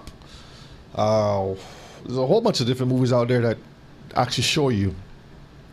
But one of the things he's going to talk about is years ago you had something called Star Wars, and you had CP3 and R2D2, the characters which were droids, and this is where they're trying to push to go to now. Let's continue playing. And I think Tesla's going to make the first actually useful humanoid robots. And this will be quite a revolution, and I think something that everyone will want. Because I always think of, like, who wouldn't want their own personal C-3PO R2-D2? Oh, yeah? Of course. Everyone would want one, right? Ella, would you want your own personal robot? Personal robot. I mean, a robot can help you feed the chickens in the morning. No? I mean, it could wash the dishes for you, right? Cut the grass, do the laundry. So Ella will be in a chair, with a straw in his mouth, and he'll be praying on an iPad, floating around. So he'll be in a prayer line laying back with his big belly. Brothers on the prayer line, sisters on the prayer line, is that how it's going to be moving forward? You're gonna be kicked back. Hold on, let me big old gut. Elder is always slim. I know, El. I know, let me pull up this video. That's again. what they're trying to do. Are you gonna be like this on the prayer line? I'm in the tunnel. I can't hear you. There you are. You see the sun, the temperature is nice. Fake sun. Everything you need to be happy. Your day is very Eat. All the signs, all the advertisements. So this is gonna be the brothers and sisters on the prayer line with the iPad there. No? Okay. We reject that in Yeshua's name. We rebuke that foolishness. Because this is what they're pushing, Mishpachah, to make it seem like it'll be easy. And if you notice what he said, let me go back just a little bit. Because I was thinking, like, who wouldn't want their own personal C-3PO R2-D2? Right. And that is another form of laziness, because back then you had to get a pan and actually warm the food up. Now you just put it in a microwave and push some buttons. Beep, beep, beep, beep. Food's warmed up. Yeah. The people that are going to have the back of the beast, this system is for them. You know, when you really look at it, Elder, let me say something that is probably the elephant in the room. This has to do with servitude. The Europeans, before they got our people into captivity here in America, the Caribbean, and other places of the world, they had the serf system, indentured servitude and whatnot. They have always had, well, human history have always had systems of servitude. Somebody had to serve, to keep things going, right? Now, because of democracy and all of these different things, ideas, and people learned, and considering yourself to be a civilized people now, we don't want to enslave anyone. So what do? We create metal slaves, right, that can be able to do all the things for us, because the bottom line is that people still want to have someone to control or things to do things for them, that they can live and enjoy life or whatever the case may be. But you see, in Christianity, that whole concept is kind of hypocritical, because the same people who enslaved our people were Christians, right? Number one, that's a historical fact. Number one, historical fact, right? Number two, what's hypocritical is that the same people that use the Bible to enslave our people, physically and also mentally, they don't believe that in the kingdom to come there'll be slavery. But the Bible is telling us in the kingdom to come they're gonna have slavery. Yeah. I mean, let's pull it up, Brother Shay. Let's go to Isaiah. I think it's 14. Minimize that a minute. Oh, Joel 3 and Isaiah 14. Okay, Joel chapter 3. Let's go to Joel 3 first, because I know we have brethren that are new, and when we say certain things, it may sound offensive, but it's not. Let's just look and see what the Bible is saying, right? It says, let's scroll down verses. Okay. Start at verses 2. Let's start at verses 2. Verse 2 says, I can read it. I will also gather all the nations, and I will bring them down into the valley of Jehoshaphat. Has it happened yet? No. And will plead with them there for my people and for my heritage Israel. Not for the world, not for denomination, whom they have scattered among the nations. That means that we are still slaves. That's right. And parted my land. And they have cast lots for my people. That's auctions, slavery. Yep. And have given a boy for an harlot, right? They sold our men to breed, to make more slaves, and sold a girl for wine. What about the triangle slave trade for trading our women for rum? Rum, right? Yep. That they may drink. Yea, what have you to do with me, O Tyre and Zidon, and all the coasts of Palestine? Will you render me a recompense? And if you recompense me, swiftly and speedily will I return your recompense upon your own head, because you have taken my silver and my gold, and have carried into your temples my goodly pleasant things. The children also of Judah and the children of Jerusalem have ye sold unto the Grecians, that you might remove them far from their border. Behold, I will raise them out of the place where you have sold them, and will return your recompense upon your own head. Just real quick, and you continue. This part right here is just, I just want to highlight it. This is where the Apocrypha comes into, Mr. Okay? Behold, I will raise, verses 8. I will sell your sons and your daughters into the hand of the children of who? Judah. And they shall sell them to the Sabians. That's over by Yemen, right? To a people far off, for you all have spoken it. And it says, proclaim ye this among the Gentiles, Prepare war, wake up the mighty men, let all the men of war draw near, let them come up. So this is future. That's right. Now let's go to Isaiah 14, I think it is. Isaiah 14, real quick. Just to share with you things that has not happened as yet. Verses 1, for you all will have mercy on Jacob, and will yet choose Israel, and set them in their own land. Has it happened yet? Not yet. It's coming. And strangers shall be joined with them, that's the other nations, and they shall cleave to the house of Jacob. Verses 2, and the people, that's Israelites, shall take them and bring them to their place, that's like their slave quarters. How do I know this? Let's read on. And the house of Israel shall possess them in the land of Uah for servants and handmaids, and they shall take them captives. That's slavery. Yep. Whose captives they were. That's us, our people. That's right. And they shall rule over their oppressors. And real quick, right here when you see, and strangers shall be joined with them, this is how the strangers are going to be joined with us, right here. And see that? Verses 3, and then we'll move on. And it shall come to pass in that day that Yahweh shall give you, Israelites, rest from your sorrow. That's our people. And from your fear, and from the hard bondage wherein you was made to serve.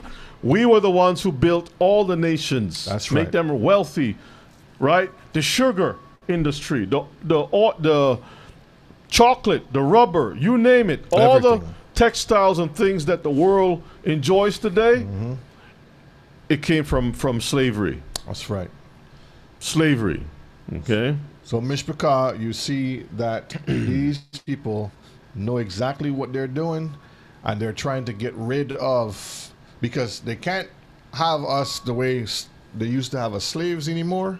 So they're trying to replace it now with the robotics. But the point that I was trying to make is simply this. Slavery is part of any economy. That's right. It's part of world governments. And it's something that the Messiah is going to have in his kingdom. And the problem is that we have been sold a bunch of lies by the same people that is Antichrist, are the same ones that are trying to teach us and tell us something different from what the Messiah himself said. Because Daniel said that the kingdom under heaven will be given to the saints. We're going to rule over these nations, family. Yeah. That's the future. That's the real future. That's the real future. Hallelujah. Now, if you notice, it says U.S.-Saudi Investment Forum. Okay, again, economics deals with investments, okay? Or investment deals with economics. Now, let's continue to listen to what he says now.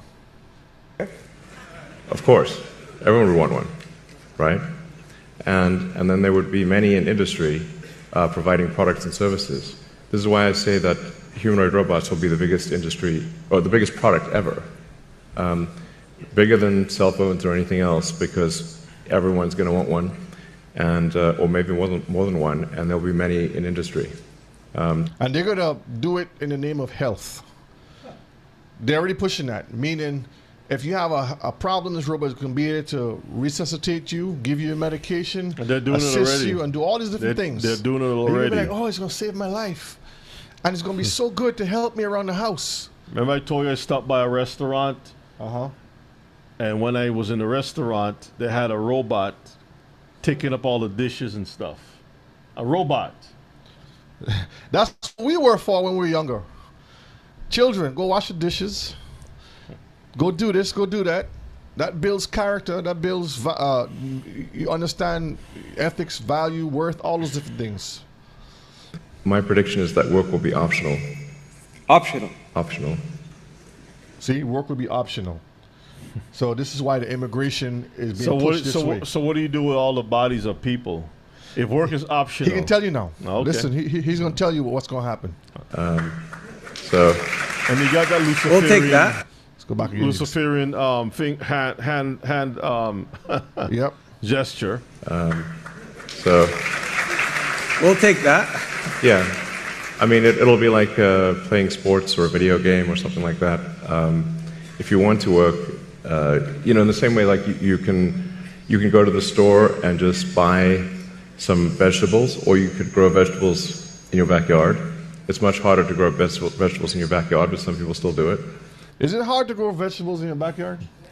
It's only hard because they pass laws to stop people from growing things in their backyard. But flowers.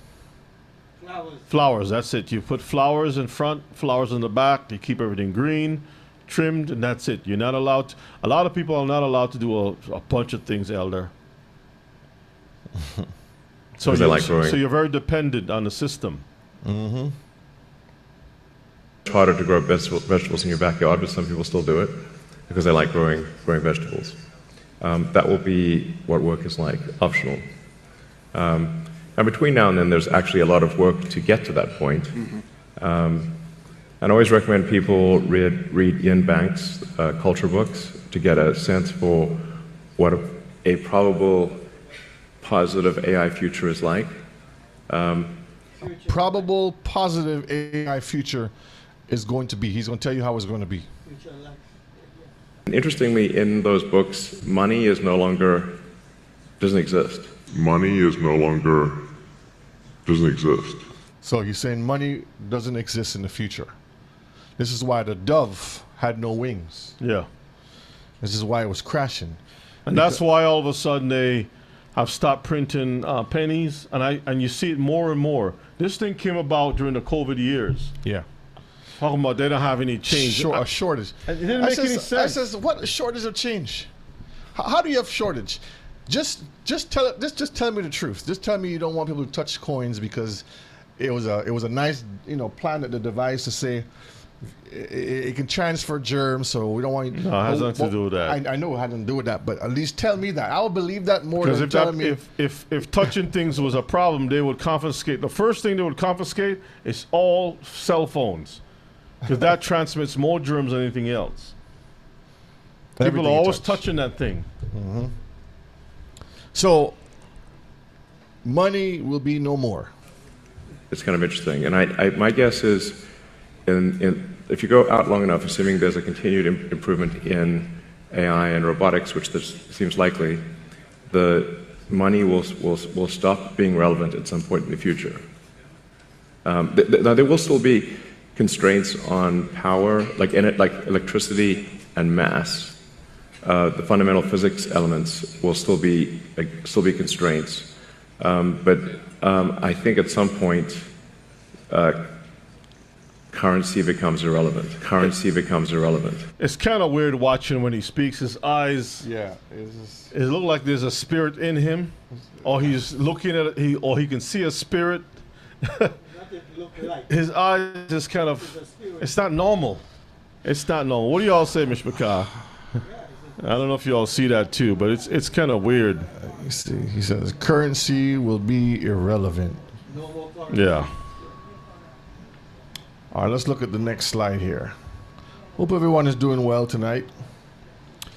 All right, the world ahead in 2026. So this is the cover of tonight's class that we was showing you all.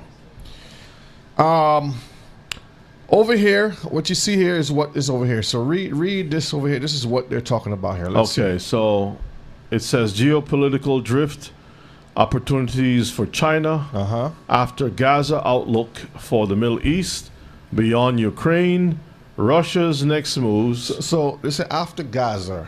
So they already planned, we already know about that new beach front and all that stuff. They're trying to get rid of all the people, bomb them out, kill them off, and show you the new Gaza, the Middle East beyond. Go ahead.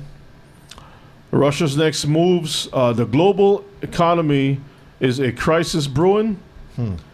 Sporting values, political football, weight loss drugs, the next generation. And sporting values. If you notice, Mr. Picard, just recently in the news, there is a big RICO case about gambling with the mafia and some athletes who have been doing a lot of sports betting. And when you go back, let's go back a couple slides a minute. And when you get a chance, pull this one up. Remember, this family here is big in the organized crime in racketeering with sports betting. Okay? Go back to here a minute. So, sporting values, political football. Now, we're going to talk about this in a minute. And the question is, what are they trying to tell us? You see now? Yeah, you see this one right here where it says weight. This is 2026. This the is world ahead for 2026. It mentions weight loss drugs, the next generation. Pull that to the side and pull up that article I just sent you because this is interesting. Now this is in today's news, New York Times. Eli Lilly reaches $1 trillion in value, buoyed by what? Demand for its weight loss drugs. That's interesting. You just made $1 trillion from weight loss, and this magazine is talking about the next big thing that's coming up for 26 is about what? Weight loss drugs? Mm-hmm. Interesting. That's interesting, isn't it? So, you see that one right there? All right, we're going to... Interesting. Let me see. Let's watch this first video, and then we're going to get to the video for this one. Let's listen to this one a minute. This is a quick little 1-minute video news piece from Texas, I believe it is. Let's see. Fair use, fair use. I'm Christina Owayo in Dallas, and here are your top stories. Bill Gates has unveiled his global digital ID and digital currency that he says are necessary to grant people access to financial services, healthcare, education, and elections. But critics say that people won't be able to engage in basic societal services if they are deemed non-compliant and will be erased from society. Gates asserts that once digital ID and currency are accepted by all, nothing can or will be done with traditional systems. However, many are warning about the system of digital control that will be managed by Gates, the UN, and the global elite to build what they call the model of the future, with the plan to merge banking, voting, medical, and vaccination records into one digital footprint. Britain has already introduced a mandatory digital ID. In China, people have to scan their faces to buy food or claim their pensions. That's what you need to know. In Dallas, Christina Owayo. That's heavy. She said a lot there. That's heavy. If you all have some time, watch how peaceful it is in China. But people don't ask the question, why is that? Why are the people like, you can leave this thing unlocked and nobody's going to steal it? There was something happened where these bloggers was in China and something was in the ground and nobody would pick it up. Yeah, and then he... I showed a video on that too. Where the guy was said you put a chain down. Right. And nobody would touch it because they will be arrested and all these different things. You take it up, you can take it to the police and that's it. But the minute you take it in, it's your face is already plastered. Everything is checked. You already know who has it. By the time you take it, the police know. So that's what they're trying to do, Elder. Imagine you say, I don't want to be vaccinated, right? The government is saying everybody have to be on the same level. We want to make sure everybody's vaccinated. With this new technology with Bill Gates and stuff with your phones, everybody's going to have a phone or some electronic device with your passport, all your legal documents in it, and they'll be able to tell if you have been updated, right, with your healthcare plan and everything else. They are going to put like for example, when you're driving, everybody that's supposed to be on the road is going to have insurance for their vehicle. Yeah. But imagine the insurance company have an app built into your phone that when you're driving, they can monitor your activity to see if you are a hazard, a risk for their company or not. So your premium might be higher than other people. So when you know that they can see what's going on with your activity, you're going to be the best slave, the best servant. You're gonna drive. The thing says 55 miles an hour. You're going to be 55 miles on the dot an hour. The doctor says you got to take your meds. You're going to take your meds. You cannot say no because it's a direct. The CBDC, whatever it's called, is a direct access. Central banking. With the government and you. Directly. There's no middle person, nothing. Directly with you. That's why the banks will I mean, the banks will just be obsolete at that time. Yep. I'm gonna play this video here. Because they can see your activity real time. Real time. You know when you have Waze, it'll tell you the police is around the corner. Yep. Accident ahead. Accident ahead. Railroad crossing. There's something in the road, and you're like, well, how did they know this stuff? I mean, people that have time sitting there with their computers, with their phone, you know, putting every little thing in as they're driving. You know what I mean? You don't have time for all that. Brethren, this thing is more. All right, let me play this quick clip right here. Just listen to what this gentleman's saying, because he was talking about China, right? Mm-hmm. Digital ID. Digital ID is very terrible things, you know. That is the ruling mode of the Chinese Communist Party. The ID system is very bad, you know. They will monitor every behavior, every speak you made. Do you understand? Huawei, Zhongxin, Datang, they all military company. Their boss is soldier. People's Liberation. Yes, in China today, we have the army of the internet space, internet space. They have the army. They have the army to managing the internet. They have the internet army, you know. You have a social Today. credit system in China. Yes. That's what they use. So they're trying to do it in the UK with the digital ID. What do you think about that as advice to people in the UK from China? The digital ID. That's what do you very think? terrible. You know, in China, digital ID is already used for 20 years. Since 20 years, you know, every people have their field. Every people have their field in the database, in the Chinese Communist Party database.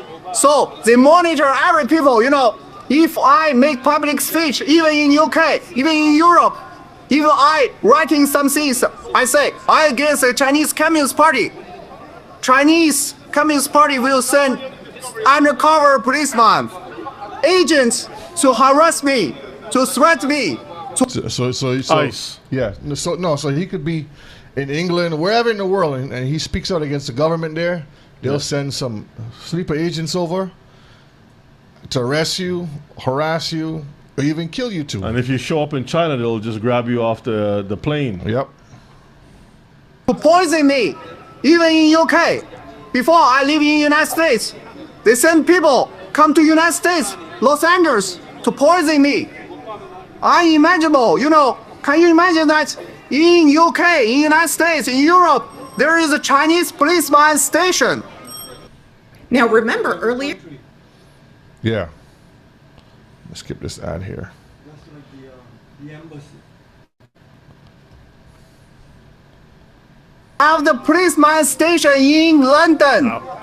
Do you understand that? So he's saying there's a Chinese embassy / police station that is in England, also here in the U.S. That if you're a citizen of China, they have the right to come and. The Chinese are strategic. They are in Africa, throughout the Caribbean, South America. You go, they know exactly what they're doing. It's strategic. No way out. Okay, all right. Is that their like main tool of oppression at the moment, the digital ID system? The ID system is very bad, you know. They will monitor every behavior, every speak you made. Oh, that's the perfect. And they will automatically attract the keywords you done. And they will send these keywords to the policeman. And they will arrest. If you make some things they don't like, they will send the policeman directly to your home, take you to the detention center. That's happen every day in China, you know. In Beijing, in Shanghai, if you writing something on the website is not public speech, you know, it's impossible to make public speech in big city of China, you know. If you writing something on websites that I am against the Chinese Communist Party, 2 hours later, policeman will send to your homes, take you into the detention center. And after that, it's like you get guilty. You have to go to the jail for 5 years. 5 years. 5 years. Can you understand? You excuse your freedom of speech, but you get 5 years in prison sentence. Is it true I see on the internet, on X and everything, people who don't comply with the digital ID or they do too many bad things, they have no access to food and travel and end up homeless. Is that true? I tell you that in China, they use a mobile phone ID. And in a global... Now, I'll pause there real quick. Now, we remember... Now, he's talking about how... He's going to explain about the phone. Everybody has a phone. But remember, Musk said earlier that the robot is going to be replacing the phone. So imagine that. You have a monitor next to you 24/7 now. Just think about that. This is some serious business, brethren. For pandemic, you must to scan every you have the barcode. When you go to the train, you have to scan your barcode. When you go to the shopping, you must scan your barcode. When you go outside of your community, they have the gate. You have to. Isn't that the same like in Gaza and in the West Bank? Yes. Same thing. To scan your barcodes. If you are not, your barcode was locked. You are locked. Your house arrested. You cannot go outside of your community. You cannot go to the food, buy the food. That's the 15-minute cities. Cannot buy the tickets for train. You cannot buy the tickets for bus. You was house arrested. That is Chinese Communist Party take control of the people. That is the control of the freedom of movement. It's not only freedom of speech or freedom of publication. Most of the Chinese people, they are slave labor. See? They are slave labor. You know, can you imagine that? Those people today, those people suffering is related with your future. In the futures, Chinese... So they're suffering now and it's going to be related to our future coming. That's what he's saying. Chinese Communist Party already destroy your industry, destroy your manufacturing capability, and they will take over your government. They will copy dictatorship and totalitarian regime to your countries, put your children, your grandchildren into the concentration camp. Put your children and grandchildren become slave labor for Chinese Communist Party. Slave labor. Your children and your grandchildren. Then what happens to them? So, like, are they homeless in China? Do they end up homeless, or do they pick them and take them to jail? I tell you that in China there is no homeless already. Jesus. Homeless in the 10 years before in Beijing, 2008. I know that I live in Beijing before 2008. But 2008, you know, China have the Olympic game, right? Do you remember that 2012 is the London Olympic game? 2008 is Beijing Olympic game. You know, before Olympic game, all the homeless was arrested and secretly put in the detention center. See, so you remember when... Yeah, they cleaned the place up. So when the Olympics came to Atlanta, they had all these cameras and stuff. What he's saying is, in China, they had a lot of homeless because people wasn't trying to comply with the system. And there's no homeless now. Before the Olympics come, they clean all those things up, so the place look clean. And I think they're doing that in Brazil as we speak. They're working on that same very thing. Watch and see the homeless situation that you see here in America, from California all the way throughout each state. That's going to be coming next too. Watch and see. On Chinese Communist Party, feed them poison food, make them die soon, because they think those homeless on the street is damaging their image of the Chinese Communist Party. They don't want the international visitors. They don't want the athletes coming from other countries to see there is so many homeless living in the street, but they don't pay them food.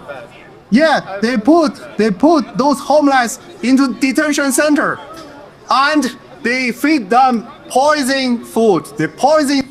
That's enough of that one. But I just wanted to share that so you can physically see from his experience what he's talking about. Okay. Yeah, because I like I said, I watch certain men from like Ghana and so forth as exchange students. They go, they learn, they can speak the language well, and they're showing you all of this technology. They're just traveling around, and the people are so friendly. But you ask yourself a question: why is that? Getting ready, because they want you to have a world of utopia. It makes a lot of sense why the people are just so friendly, because you don't have another choice. If cameras are everywhere watching you, you have to be on your best behavior at all times. You cannot make any mistakes. That's why it says you will own nothing and do what? Be happy. That's why they're happy. That's exactly why they're happy. All right, let's play this video. So we're going to break this down right now for 2026. This is I forgot the guy's name. But anyhow, you'll hear his voice. You probably wouldn't know who it is. But let's look at the pictures real quick. Is he going to go through He's going to go through it. Okay, so we're going to see what he said. Now we're going to go through it ourselves. So let's listen to what he say, his breakdown of it, because it's very interesting. Fair use, fair use. And you can see America front and center. Right here, the flag. Kiefer, what's the name of this guy? Davos? Something? No, thing from Boston. Huh? Dabu 77. Yeah, Dabu 77. Yeah, Dabu 77. Okay. All right, just listen to what he's saying. And you can see America front and center. Right here, the flag. It's in shackles. Not a good sign. On its birthday. So this is America, the fist, the blue fist he's saying, with the flag in the back. Handcuffed. That's Trump's fist. Yep. And this is the cake celebrating the 250th anniversary, which is coming up. Are they saying that Trump will be arrested? Say what?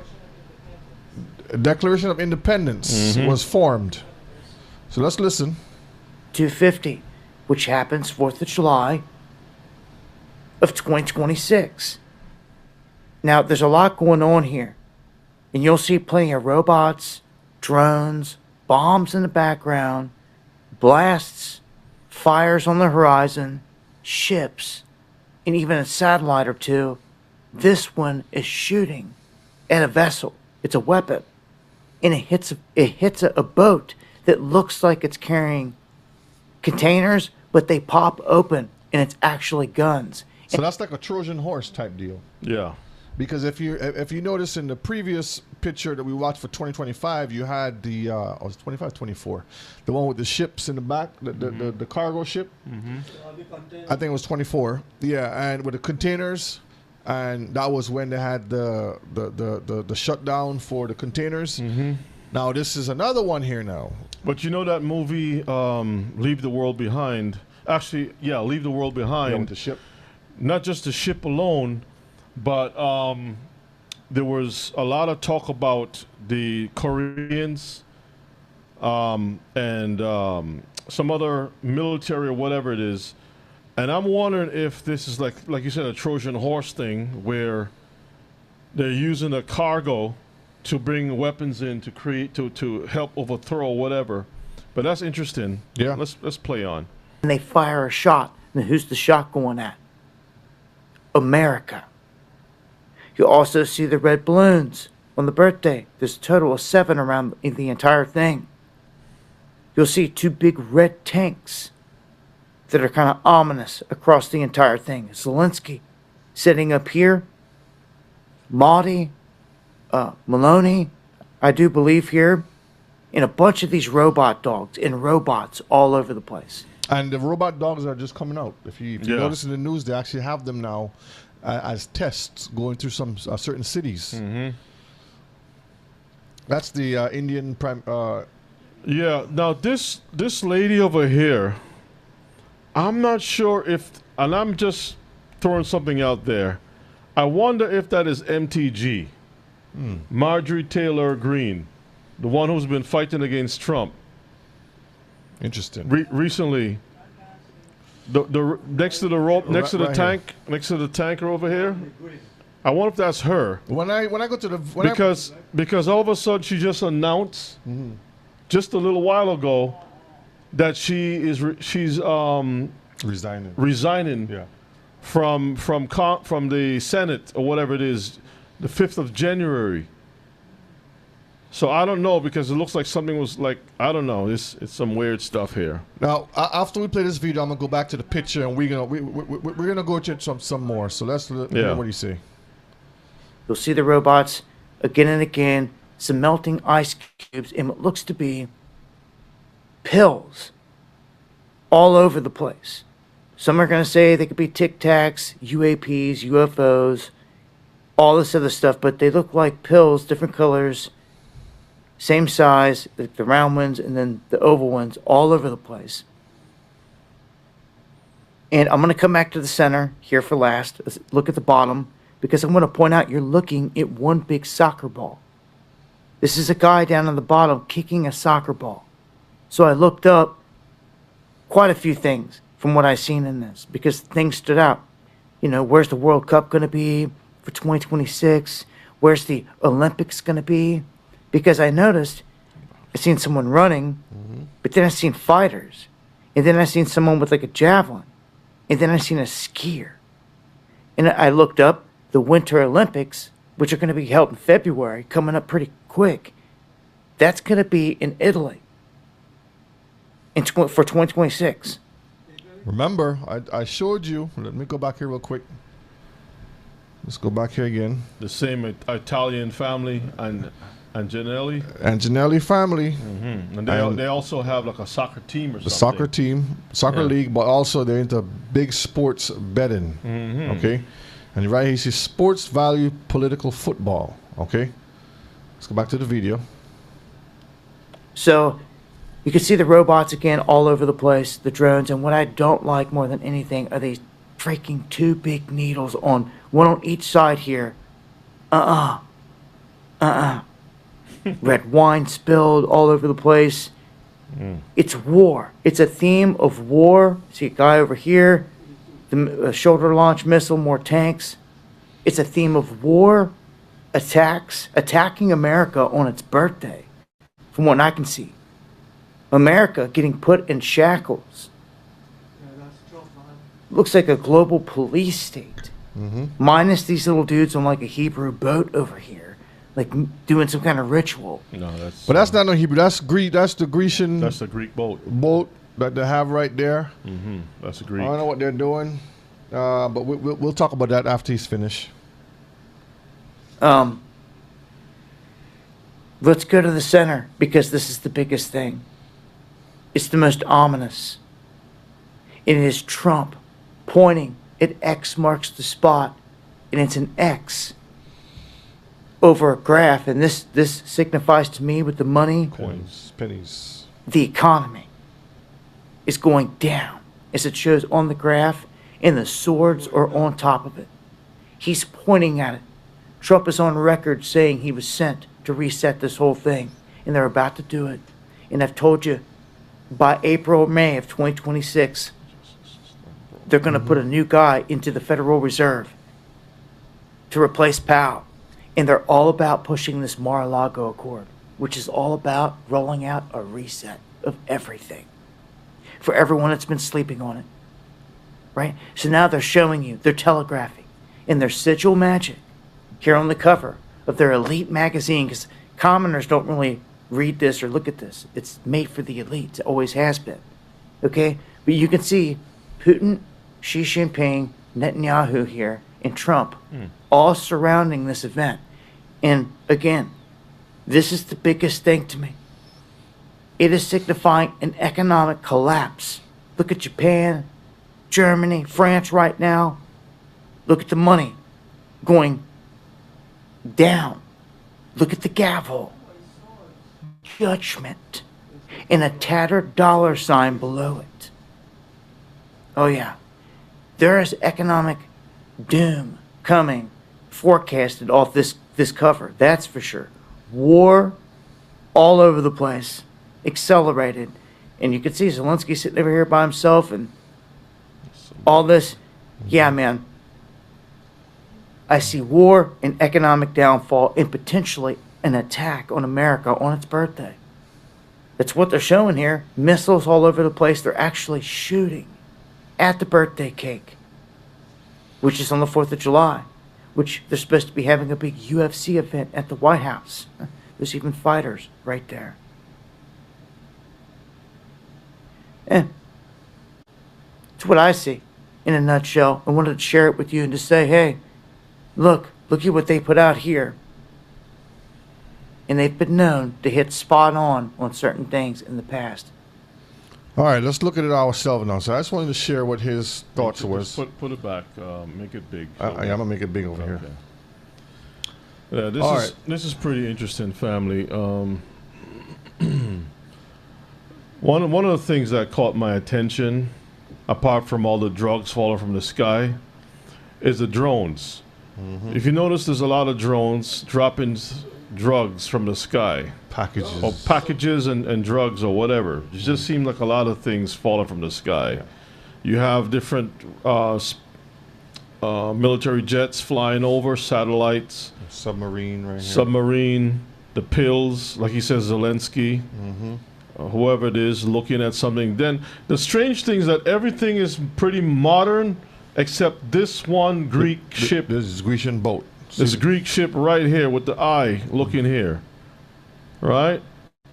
This one, but it's not quite Greek. It's Greek motifs on the mast. You see the sail? Yeah. The Greek motifs. Okay. But that's Egyptian or Cretan or Egyptian or whatever it is. With the eye on the bottom, maybe I'm, but even we don't know. We have not known Greeks to be wearing beards and stuff. That might be Persian. It's like a combination of different things on that ship. And is this an urn that they're dumping? It's a vase. A fish what? Contamination. Okay. Yeah, ship on an eye. You remember Musk talked about the video games on the brain? Right on the brain, It's connected straight to the brain. Mm-hmm. There's a lot of symbology here. How many balloons? 1, 2, 3, 4, 5. It's 5 7. balloons. There's 5 there, 6, and then the next one is down here. Number 7. 7. Go back up. He says in the middle. The javelin right here. Yeah. The gavel is broken. Yeah, that means the law is broken, shattered. Yeah. You talked about the pennies. Yeah, because that's Abraham Lincoln. The pennies are no longer used for some reason. Then you have the swashbuckler swords. At least one of them is a 2 different kinds of sword. It looks like 2 different kinds. Yeah. I don't know why the sword is poking through that thing that looks like a 6. This one have a thing there and the other one have a round. This is no more ballot, no more, I guess, voting. Yeah, probably no more voting. And then you have all these little drone vehicles with machine guns on it. Yep, the dogs, pill bottles. This one is carrying a bomb right over here. Yeah, you talked about the sports people. But the sports is at the bottom, though. Not at the top, the bottom. Right? At the bottom. The melting ice. And this is supposed to be money that's falling. See right here? Mm-hmm. Tattered. Because it's useless. And the drinks and the robot dogs and the pills and packages with robots. Most of it is war. As you can see, it's pills, drugs, but it got Netanyahu up in there. Yeah. Who's this other dude in the back? That's Netanyahu, that's Putin, and that's Xi Jinping. Is that Putin? Yeah, that's Putin. Okay. And you notice the Wayfinder sign for when you have 2 of them, one over here, the and one over here. Geolocation signs, satellites. The brain is connected to artificial intelligence. Mm-hmm. So that's transhumanism right there because it's connected to the, what's that thing you say that you have, Musk is doing? Yeah, the Neuralink. Neuralink, like yeah, Neuralink. Mm-hmm. According to the ship, to the boat. 1, 2. We had. Yeah. Yeah, 1, 2, 3, 4, Birthday 5, cake. 6, 7, 8, 9. 250 years for America, but it looks like America is not doing so good. And then Musk, was it a blue the phallus ship? origin or something? The phallic, ship. So the hand to fight back is shackled. Yeah, but that's the hand that Trump normally he does this with his hand, right? Yeah. But it's shackled. Yeah. So we don't know if they're gonna arrest him in next year, and then everything's gonna go to hell in a handbasket, like they say. He might be the last president. Who knows? Make Epstein files. Epstein yes. files. Mishpachah, what saith y'all? Yeah, we would like to hear from Israel. What's going on, Mishpachah? The real Israel, the real Israelites. What saith you all? What have you all seen in that picture that caught your attention? Let's see what we have in the chat. Okay. What are they trying to tell us? What are they trying to tell us? And he says that's what the guy said about where the ship was aiming its hidden cannons. Could that 250 stand for 250-year anniversary of American independence? Yes. That's what it's talking about. The 250-year anniversary, which is coming up in July. For the independence, that's what that's referring to. Huh? Yeah, the submarine. We talked about that over here. The end of the year contract. And I don't know if that submarine... Well, first of all, it's blue. And that's another thing, too, Mishpachah. Everything is color-coded with either blue or red. With the Democrats or the Republicans, Russia, peace versus this, that. It's a play on things. The color, the sports. Everybody that's playing sports is basically... Well, it's still red and blue. Red versus blue, fighting, soccer... But it's one guy who's wearing both red and blue. He got blue shoes with some blue stripes in his socks and is kicking the ball. And each of the soccer ball is like a zone or something. You see how it's outlined right here, like a boundary? Big soccer ball, yeah. Yeah, you want to make Ema just to make it. You want to make it large again, Ema? Yeah. All right, hold on. Yeah, so you can see if you can follow the pattern of the boundary right here. The boundary of each, like the soccer ball. The patches on it. The patches. But the soccer ball is all white. It's not like black. It's not colored like a It's not colored like a black and white soccer ball, which is like the Illuminati colors of Masonic colors of white and black. But it's all white. Right, so it's going to take a minute to kind of decipher some of this stuff. Yasha says Greek ships had eyes on their bows, known as what? Ophetelemio, which were thought to give the vessel supernatural vision to navigate. Okay. Greek ships had eyes on their bows. Okay, thank you for that. Which gives the vessel supernatural vision to navigate safely and avoid hazards. That's interesting. So that's what AI said, she said. Or he said. Is that female? Yasha says that. Okay. Yasha. Thank you, Yasha. These eyes also serve... She, okay. Female. Avoid hazards. These eyes are... Okay.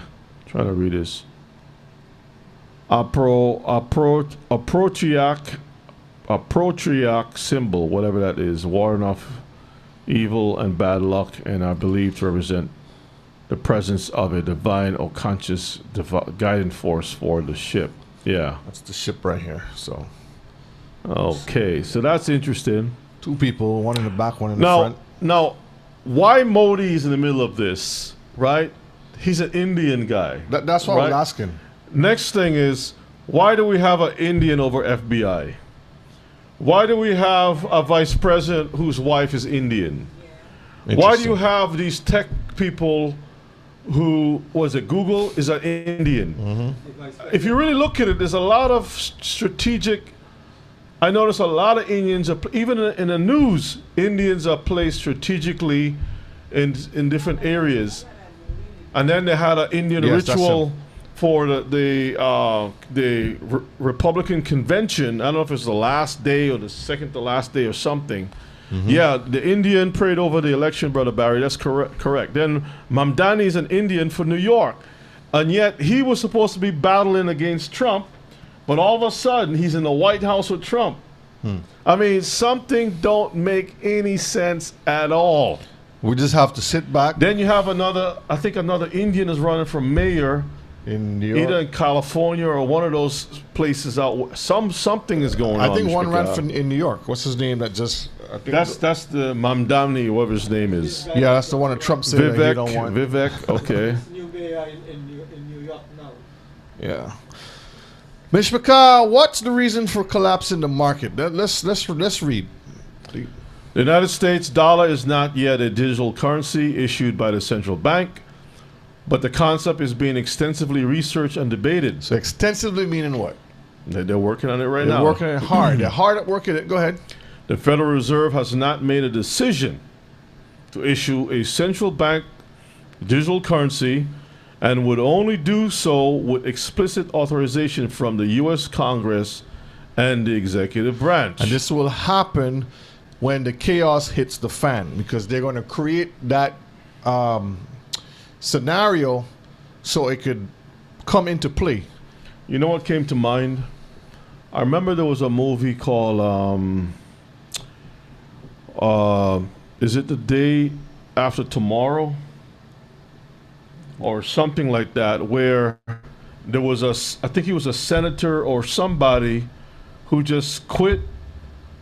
They thought he had some kind of affair with some woman called Ellie, right? But he bought a boat, and he was is it Day After Tomorrow, 2012 or something? No, it's a different one. Whatever it is, and he bought a boat, and he was putting a bunch of what do you call that protein shake thing? Yeah, those you know what I'm talking about? Yeah, yeah. That milkshake thing that they had, and and so he was quietly, and so the reporter says, "Hey, why are you doing that? why you cheating on your wife?" He's like, "Cheating on my wife." So who's Ellie? He's like, "How do you know about this Ellie?" And Ellie was a event, a catastrophic event where the planet was. A meteor was going to hit the Earth, and it was going to create an ice age or something was going to happen, right? Yeah. So he was getting on a boat, getting all his supplies. He was quietly moving away. So my reason for bringing all this up, Mr. Bika, I know we're just having a little talk tonight, right? Shooting a little thing here and there. Deep impact, right? And the reason for this is because when you start to see certain people in high places just all of a sudden say, I'm going to resign. You don't, maybe there's something, deep impact, right? Yeah, Ellie, that's the one. Ellie was the comment. The Extinction level event, Ellie. Maybe there's something that they know and they have to move out of the way either to prepare themselves or whatever it is. But watch the rats. When you see the rats are leaving the ship, get your life jacket ready. Something is going on, right, Ella?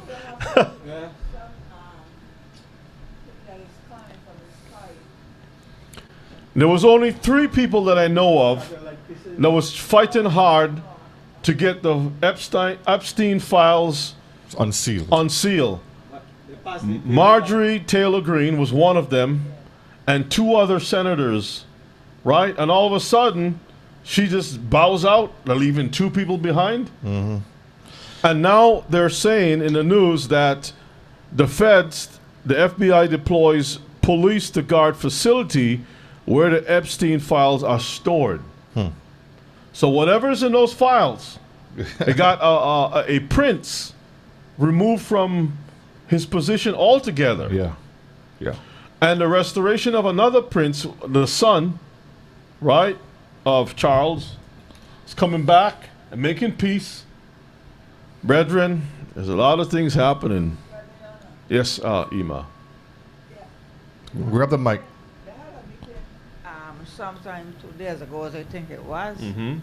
and the asked, called, it was Saudi Arabia, Prince was there, and all the others was there, and they asked Trump if the Saudi Arabia was in this Epstein file. Yeah. And if that's why they don't want to release it. And you casually say, no, he's not in this file, he's not in that. So maybe something hidden in there. There's a lot, yes. Ima, Yeah. let me tell you something that we have to really keep our eyes on. You see, when this thing breaks loose, it's not going to affect just America. Because you have a lot of European leaders that are tied into this guy was going about, he photographed, you know, a whole bunch of things that were going on for many years. And we're talking about billionaires and politicians from around the world. Yes, Elder. And Saudi Arabia, a lot of these people, right, is intertwined in this thing. And Candace Owen was doing a very good work with this Charlie Kirk stuff. And her last video that she put out, I think it was today, she said she played a clip of Charlie Kirk saying one of his favorite, because she asked, because it was she and him had a little dialogue with one of the platforms that were using, I think it was Prager University or whatever it is. Mm-hmm. And she was asking, what is your favorite, you know, like politician to look up to that is interesting to you? I'm just paraphrasing what she said, the question. And he went through a number of them, like some United States presidents. But one person that he spent time speaking about was Julius Caesar. And you know what happened to Julius Caesar? He was assassinated. Mm-hmm.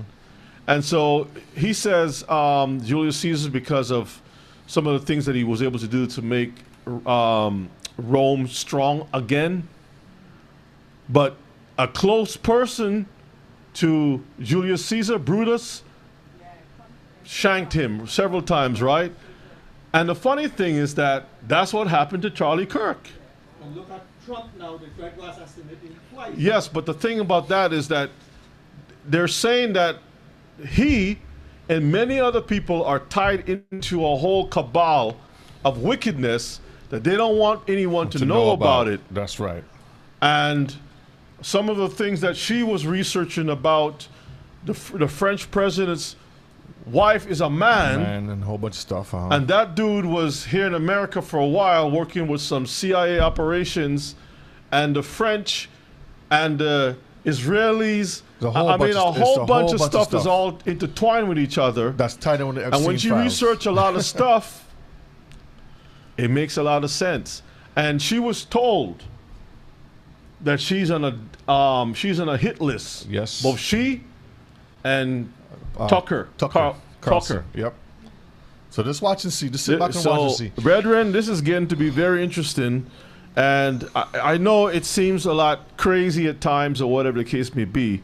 But when you pay attention to a lot of these things, they're all tied together. The money system, what the people are planning, who knows what needs to be silenced. A lot of things just don't make any sense. I mean, look at Venezuela. They're bombing boats that can't even go too far without refueling again. You know how big the Gulf of Mexico or America, whatever they want to call it, how big that is to navigate. To navigate to carry drugs from Venezuela all the way to any of those United States shore. You need to have somebody to refuel you.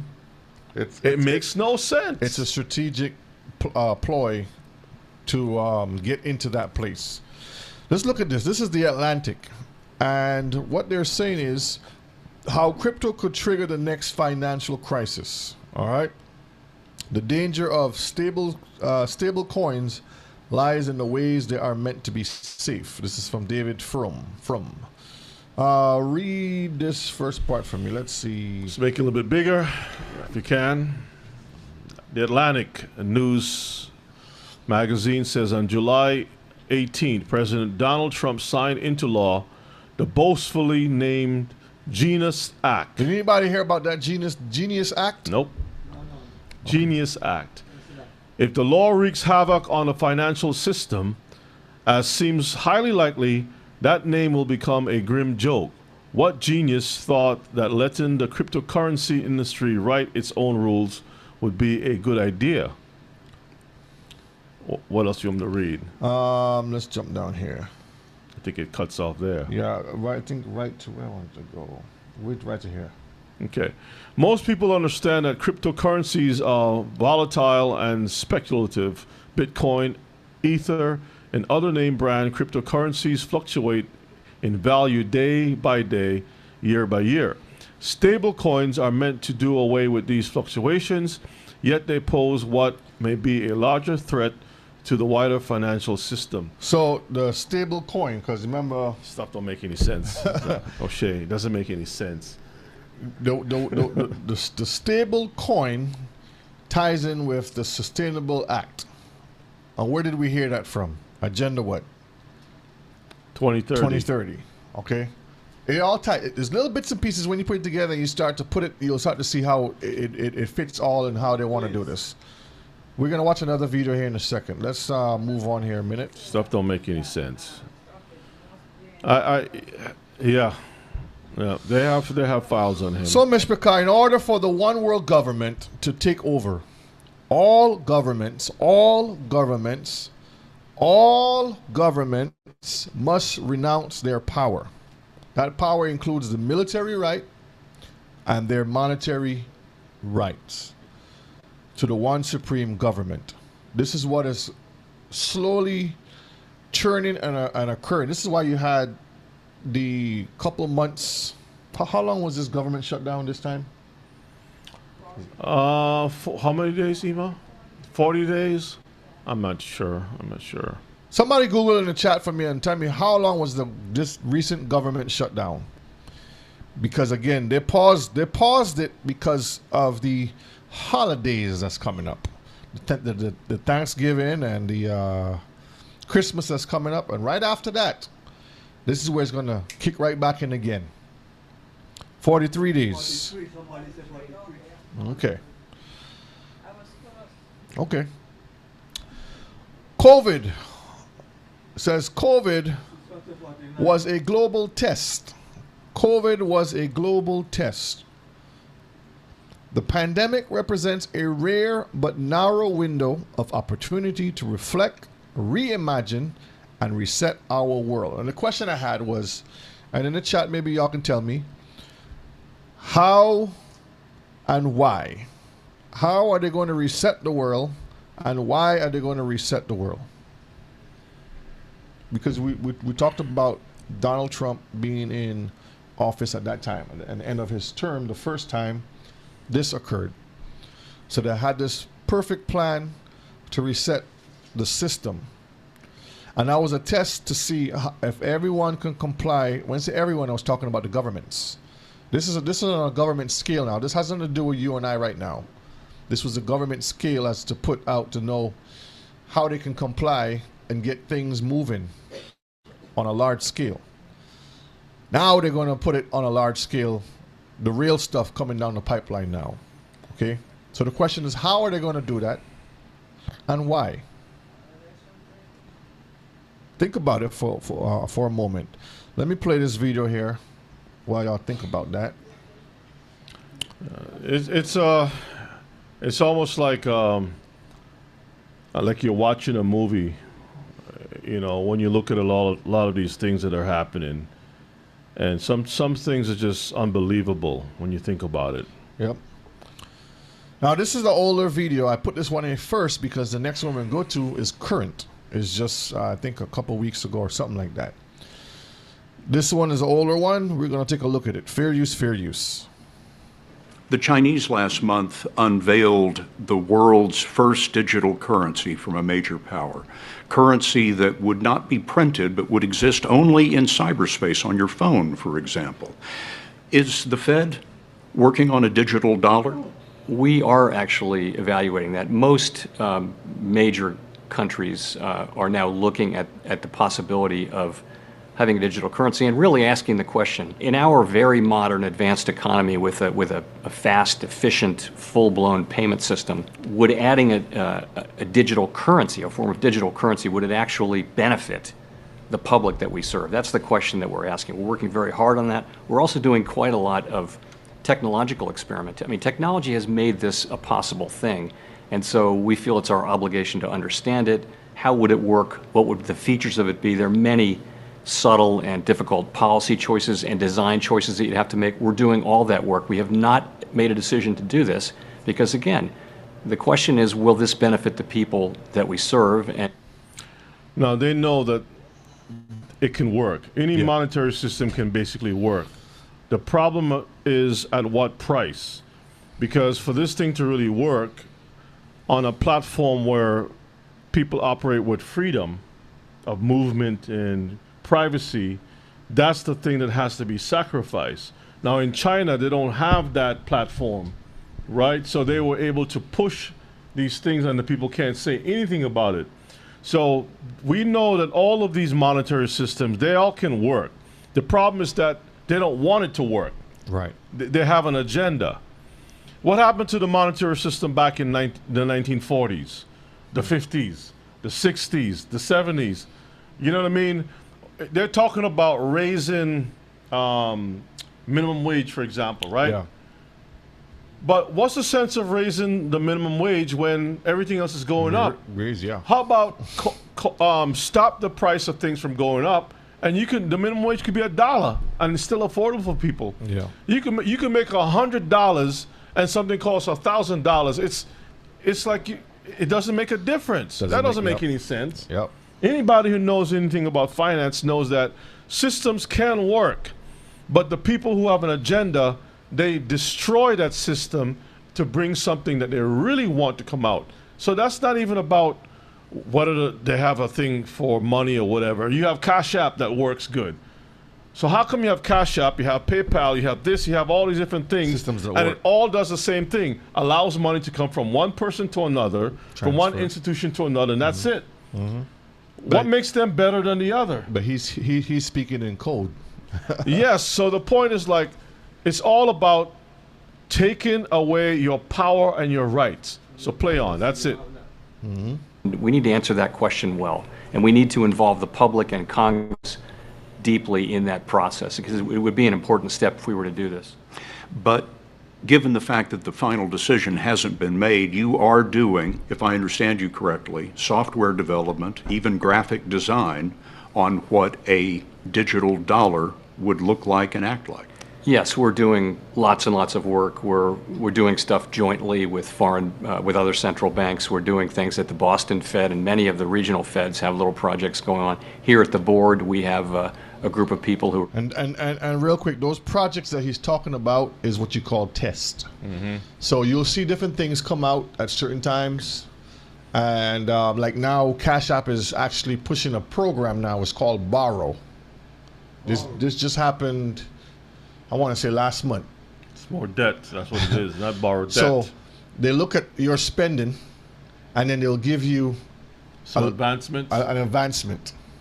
Yeah, that's a trap. Yeah, a trap. So they'll say, "Oh, they'll give it to you, and then you can pay it back when you get the money," and blah blah blah and blah. then something will happen, and you'll never be able to pay it and back. people are gonna jump on that.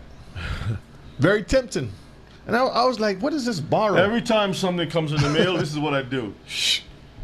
Right in the trash. The mailbox and the trash is kind of close to each other. So we don't have to think about it. Because I don't want to hold that piece of paper, and while I'm holding it, the spirit is trying to convince me, hey, whisper. You know, you can open that thing, and if you look at it, you might find something that you may need. For this, remember, you're trying to build a shalom life now, right? I don't want to have a conversation. As soon as I feel the thing, it feels like something in there, I do this. Shh, in the trash. So these programs, Mr. Carr, are, and there's a lot more. There's commercials. They have a lot. I can't remember the names of them, but you see, I need money right now. I don't have no money, and then the app comes up and they give you money. So a lot of these test pilot programs that they have out there is what he's talking about right now. We're doing software development and that kind of thing. You know, this is really just table stakes. This is understanding the technology and the possibilities so that you can really address the policy issues. You think it's likely? I think it's possible, is all I would say. You've seen many other countries like ours, well-off countries like ours, that are looking at it seriously. in some of those countries, the use of cash has declined precipitously. That is not the case here. Americans still like to use cash. For a moment. Because remember, we just talked about in the pandemic that they had, to tell you coins wasn't available. Yeah. So watch and see just now. Watch and see. They've been doing the commercials over a period of time, slowly talking about cashless society. Everything is going good, and the minute somebody pulls out $1, everything stops. That everybody gets upset around you because why you have to use $1? Why you can't just tap your card? Why you can't just do this? So watch and see, and they're gonna come to a point where cash is not gonna be. There's no more cash. There's no more value. They're gonna tell you we don't need that no more. That's what you call like a relic, or it's in a museum now. It's worthless. So it's something that'll be decided based on the situation here in the United States. Are you considering a digital dollar in order to compete with the cryptocurrencies that are out there already, like Bitcoin?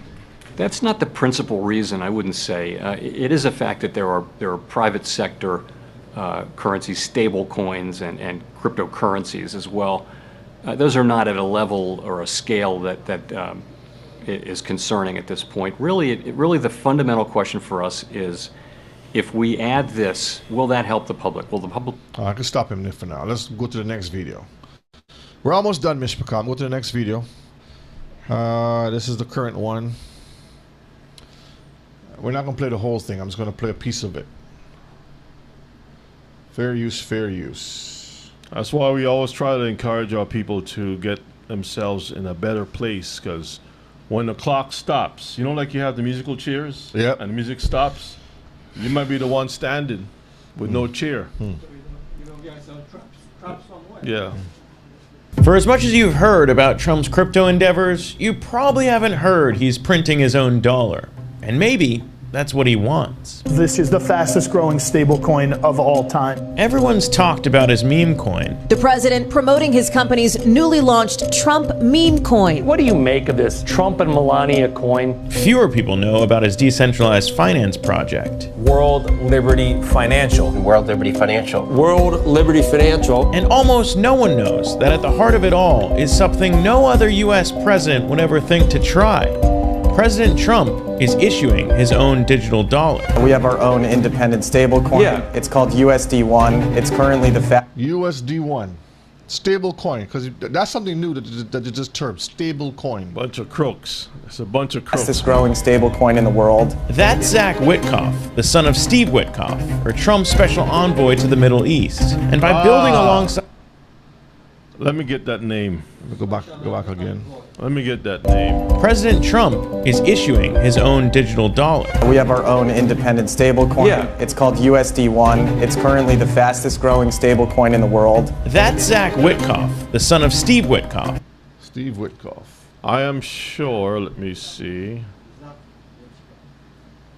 You can play it. Or Trump's special envoy to the Middle East. And by building alongside Eric and Don Jr., the Witkoffs have made the Trump digital dollar USD1 a family affair. So it might know it. Ashkenaz. Ashkenaz. Russian Ashkenazim. Ishi people. Not be a coincidence to see the Trump's record stablecoin rise get sparked in part from investment out of the Middle East, where Eric Trump revealed the playbook for what's already playing out. But you can buy USD1, and so you're no longer at the mercy of a government that you might not trust, or a currency you might not trust. And that's a beautiful thing for humanity, and that's why we're so incredibly proud of USD1 and what we're doing. Look at his eyes. How is that a beautiful thing for humanity? You can trust. All these, never trust your enemy. Wicked people, man, all of them. But with billions of profits on the line, could the rise of Trump's digital dollar come at a cost that puts America down a path that our founding fathers always warned us against? And could it erode the last frayed fabric that holds us all together, our currency, the dollar, as Trump launches his own? This is the president's plan to launch his own dollar. Do you think it'd be weird if here in America we use like a Trump dollar versus like a Democrat dollar? Yes, I do. Because I think although money fuels politics in some way, most people don't view money when they use it as something political. I think as a nation, we want to be more together than apart. To have these different ways of, I don't know, I'm using this currency, you're using that currency, then that says something about me or something about you. I don't think we need that. Like, currency at the end of the day is a tool of trade. Why should we not have a standard way within the country to have that multiple currency within? That's enough of that. I just wanted to show you that video there, that little clip. We're almost done. Let me play this. Let me put this last slide here. Let me close this out. Yep, they know what they're doing, Mishpika. All right. Let's read Revelations chapter 6, verse 1 to verse 6. And I saw when the Lamb opened one of the seals, and I heard as it were the noise of thunder, one of the four beasts saying, Come and see. Come and see. And I saw, and behold, a white horse, and he that sat on him had a bow, and a crown was given unto him, and he went forth conquering and to conquer. We always talked about this in past time. How can you conquer without arrows? You have a bow, but you're going to conquer, but you have no arrows. Persuasion. And when you look at the American flag, let me pull it up real quick. Let's see. American, not flag, American Eagle. Eagle. I mean with the... Yeah. Eagle dollar. Did I spell that right? Yeah, that's, yeah. Images, let's see. Right here. All right, let's look at this picture here. You see how it, the hands are clasped, taking away the military right to fight, and then over here taking away the peace. Yeah, peace and safety has been taken away. Peace and safety. It's been taken away. That olive branch has been taken. That's peace and safety with war. One out of many. Peace and safety. Pluribus unum. One out of many. Let's go back over here now. All right, go ahead and read that. And verses 3 says, And when he had opened the second seal, I heard the second beast say, Come and see. There went out another horse that was red. Red. And power was given to him that sat thereon to take peace from the earth, and that they should kill one another. And there was given unto him a great sword. So there you see, one had a crown and one had a bow. Now this one was given a great sword to kill. And when he had opened the third seal, I heard the third beast say, Come and see. And I beheld, and lo, a black horse, and he that sat on him had a pair of balances in his hand. And I heard a voice in the midst of the four beasts say, A measure of wheat for a penny, and 3 measures of barley for a penny. And see, you hurt not the oil and the wine. Oil and wine, oil and wine, oil and wine. Think about that. Hurt not the oil and the wine. Is it vegetable oil he's talking about? Not vegetable oil. Think about that, Mr. We have been we've been told it was oil, like olive oil and stuff like that. Nope. Well, we'll just have to put everything on the table and we'll see what happens. If it's olive oil he's talking about, hurt not the olive oil or the wine, then that's it. But we will keep our eyes on that. You will own nothing and you'll be happy. Elder, will you be happy owning nothing? I'm happy only with the Lord. That's it. But I own nothing except Him. That's right. Okay. He's on my side, and I looking forward to help me. And I have no help but Him. That's right. So the future is here, Mishpachah. The future is here. Revelations 13, verse 16 and verse 17. And he caused all, both small and great, rich and poor, free and bond, to receive a mark in their right hand or in their foreheads. Verses 17, and that no man might buy or sell, save he that had the mark, or the name of the beast, or the number of his name. And we can see over here, this is just a book that someone wrote, but the picture is very interesting. You have the lion in the back. You got the 11th, almost the 12th hour. Put the time right here. And the Donald is over here.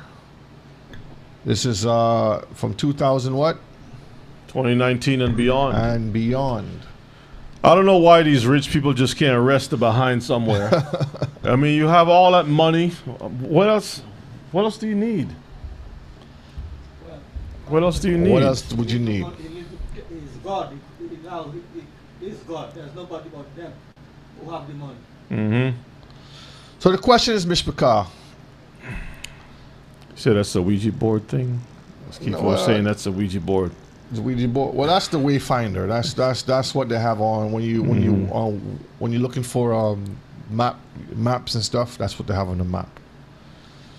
Are they planning a global collapse?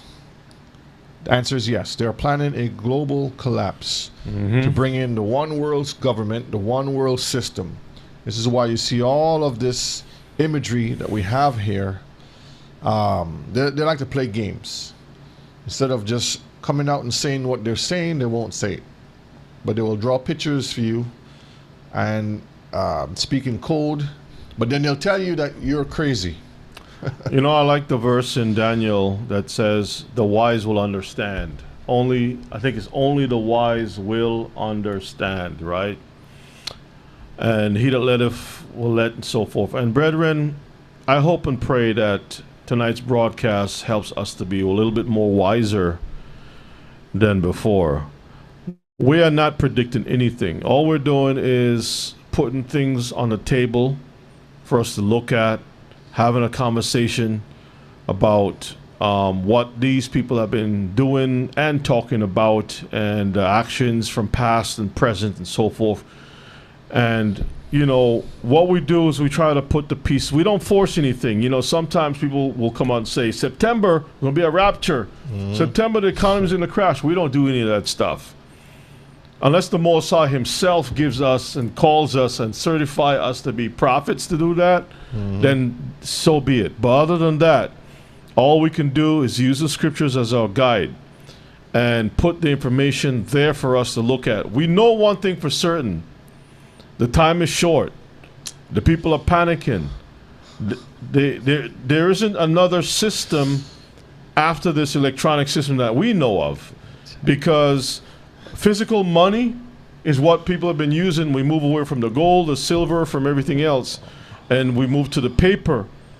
Now we are moving to the electronic. We have the credit cards, the debit cards, and so forth. Yep. But now we are moving into something that no one can really see. It's all electronic, that can be taken from you. If they can crash systems, what makes you think that they can't crash money, electronic money? So, brethren, no matter how you look at this thing, this is not of the Most High. He only allowed these things to happen because he has a better system that's going to come, and it's going to be a system where you're going to beat the swords into plowshares, where we're going to plant our gardens, where we're going to raise up families, where the old people will dance in the street with the young, a place where Israel will rule, and all these wicked countries are going to be servants, and those other ones will be destroyed, according to the book of Obadiah and Jeremiah and so forth. So we're looking for this to come. Right, Brother O'Shea? That's right. We are definitely looking for the return of our Messiah and destruction of these heathens' kingdom with all the wickedness, because when the righteous rule, the earth is at peace. And right now the earth is not at peace. The earth is in turmoil. There's so much destruction and pain and suffering all over the world. But again, like Rebbe mentioned, only the wise will understand. When you look at Daniel 12 and verses, was it 10, 9? Daniel 12 and verses 10 talks about the wise will be the ones to understand. And that's where we are trying to make sure that we stay in connection with the Torah. Because in the Torah, the prophets already told us, the Most High already told the prophets what to tell his people, what to look out for. And this is what we're looking out for. They're going to plan everything. This whole digital identification thing that's about to open up to the world is just the beginning to the money, to the medical side of it. Jobs, you can't work, you can't buy, you can't do all these different things. They know what they're doing to usher in their their champion, as I would call it, which is Hashatan the devil. But he already lost. That's right. It's like going to a boxing match, and you already know the fight is fixed. The fight is fixed. You already know who's going to win, but you can't say anything. You just got to do your part. All right, Mr. Bakar. So, Brother Shea, thank you again for keeping us updated with the times. And brethren, we want to thank you all so much for being here tonight and fellowshipping with us again. Remember, tomorrow is going to be New Moon Day, and this is the 9th month beginning tomorrow. Hallelujah. And the days are getting shorter and shorter. So stay abreast, work hard with your families and everything else that you can do, and prepare yourself for whatever is coming around the corner, because it's not going to be easy. It's not going to be easy, but we will overcome all of these things. Hallelujah. Because our redemption draweth nigh. Hallelujah. So with that said, Elder's going to close up with prayer. Thank you all. Love you all. Stay strong. Stay sharp. May the Most High bless you all in Yeshua's name. Elder. Hallelujah. All praises to the Most High. Father, we give you thanks again for the wonderful class tonight by Brother Oshe and Brother Yona. We pray that, Father, that education that we get tonight, help us, Father, to depend upon you. The arm of flesh will fail. But when we depend upon you for our food, our life, our living, our salvation, we know, Father, same way that you fight for Israel in the past, the same way you help Israel in the past, the same way you promise us, if we love you and keep your commandments and serve you, you're going to be with us, you're going to protect us. So therefore, Father, we ask you to protect us. Hold us in the palm of your hand. Father, give us a good night rest. Bless our teachers, Brother Oshe and Brother Yona. We pray that thou may continue to feed them with the words and continue to help us, that we all will put our heads together and continue to walk right. So when you shall come, we all may have a part in your kingdom. This we ask. In Yeshua's name we pray. Amen. Amen. Let the words of our mouth, meditation of our hearts, be acceptable in your sight, O Yahweh, who is our strength and our Redeemer. Again, love you all. Stay strong, stay sharp. We say shalom. And tomorrow is New Moon Day. New Moon Day. Shalom, family.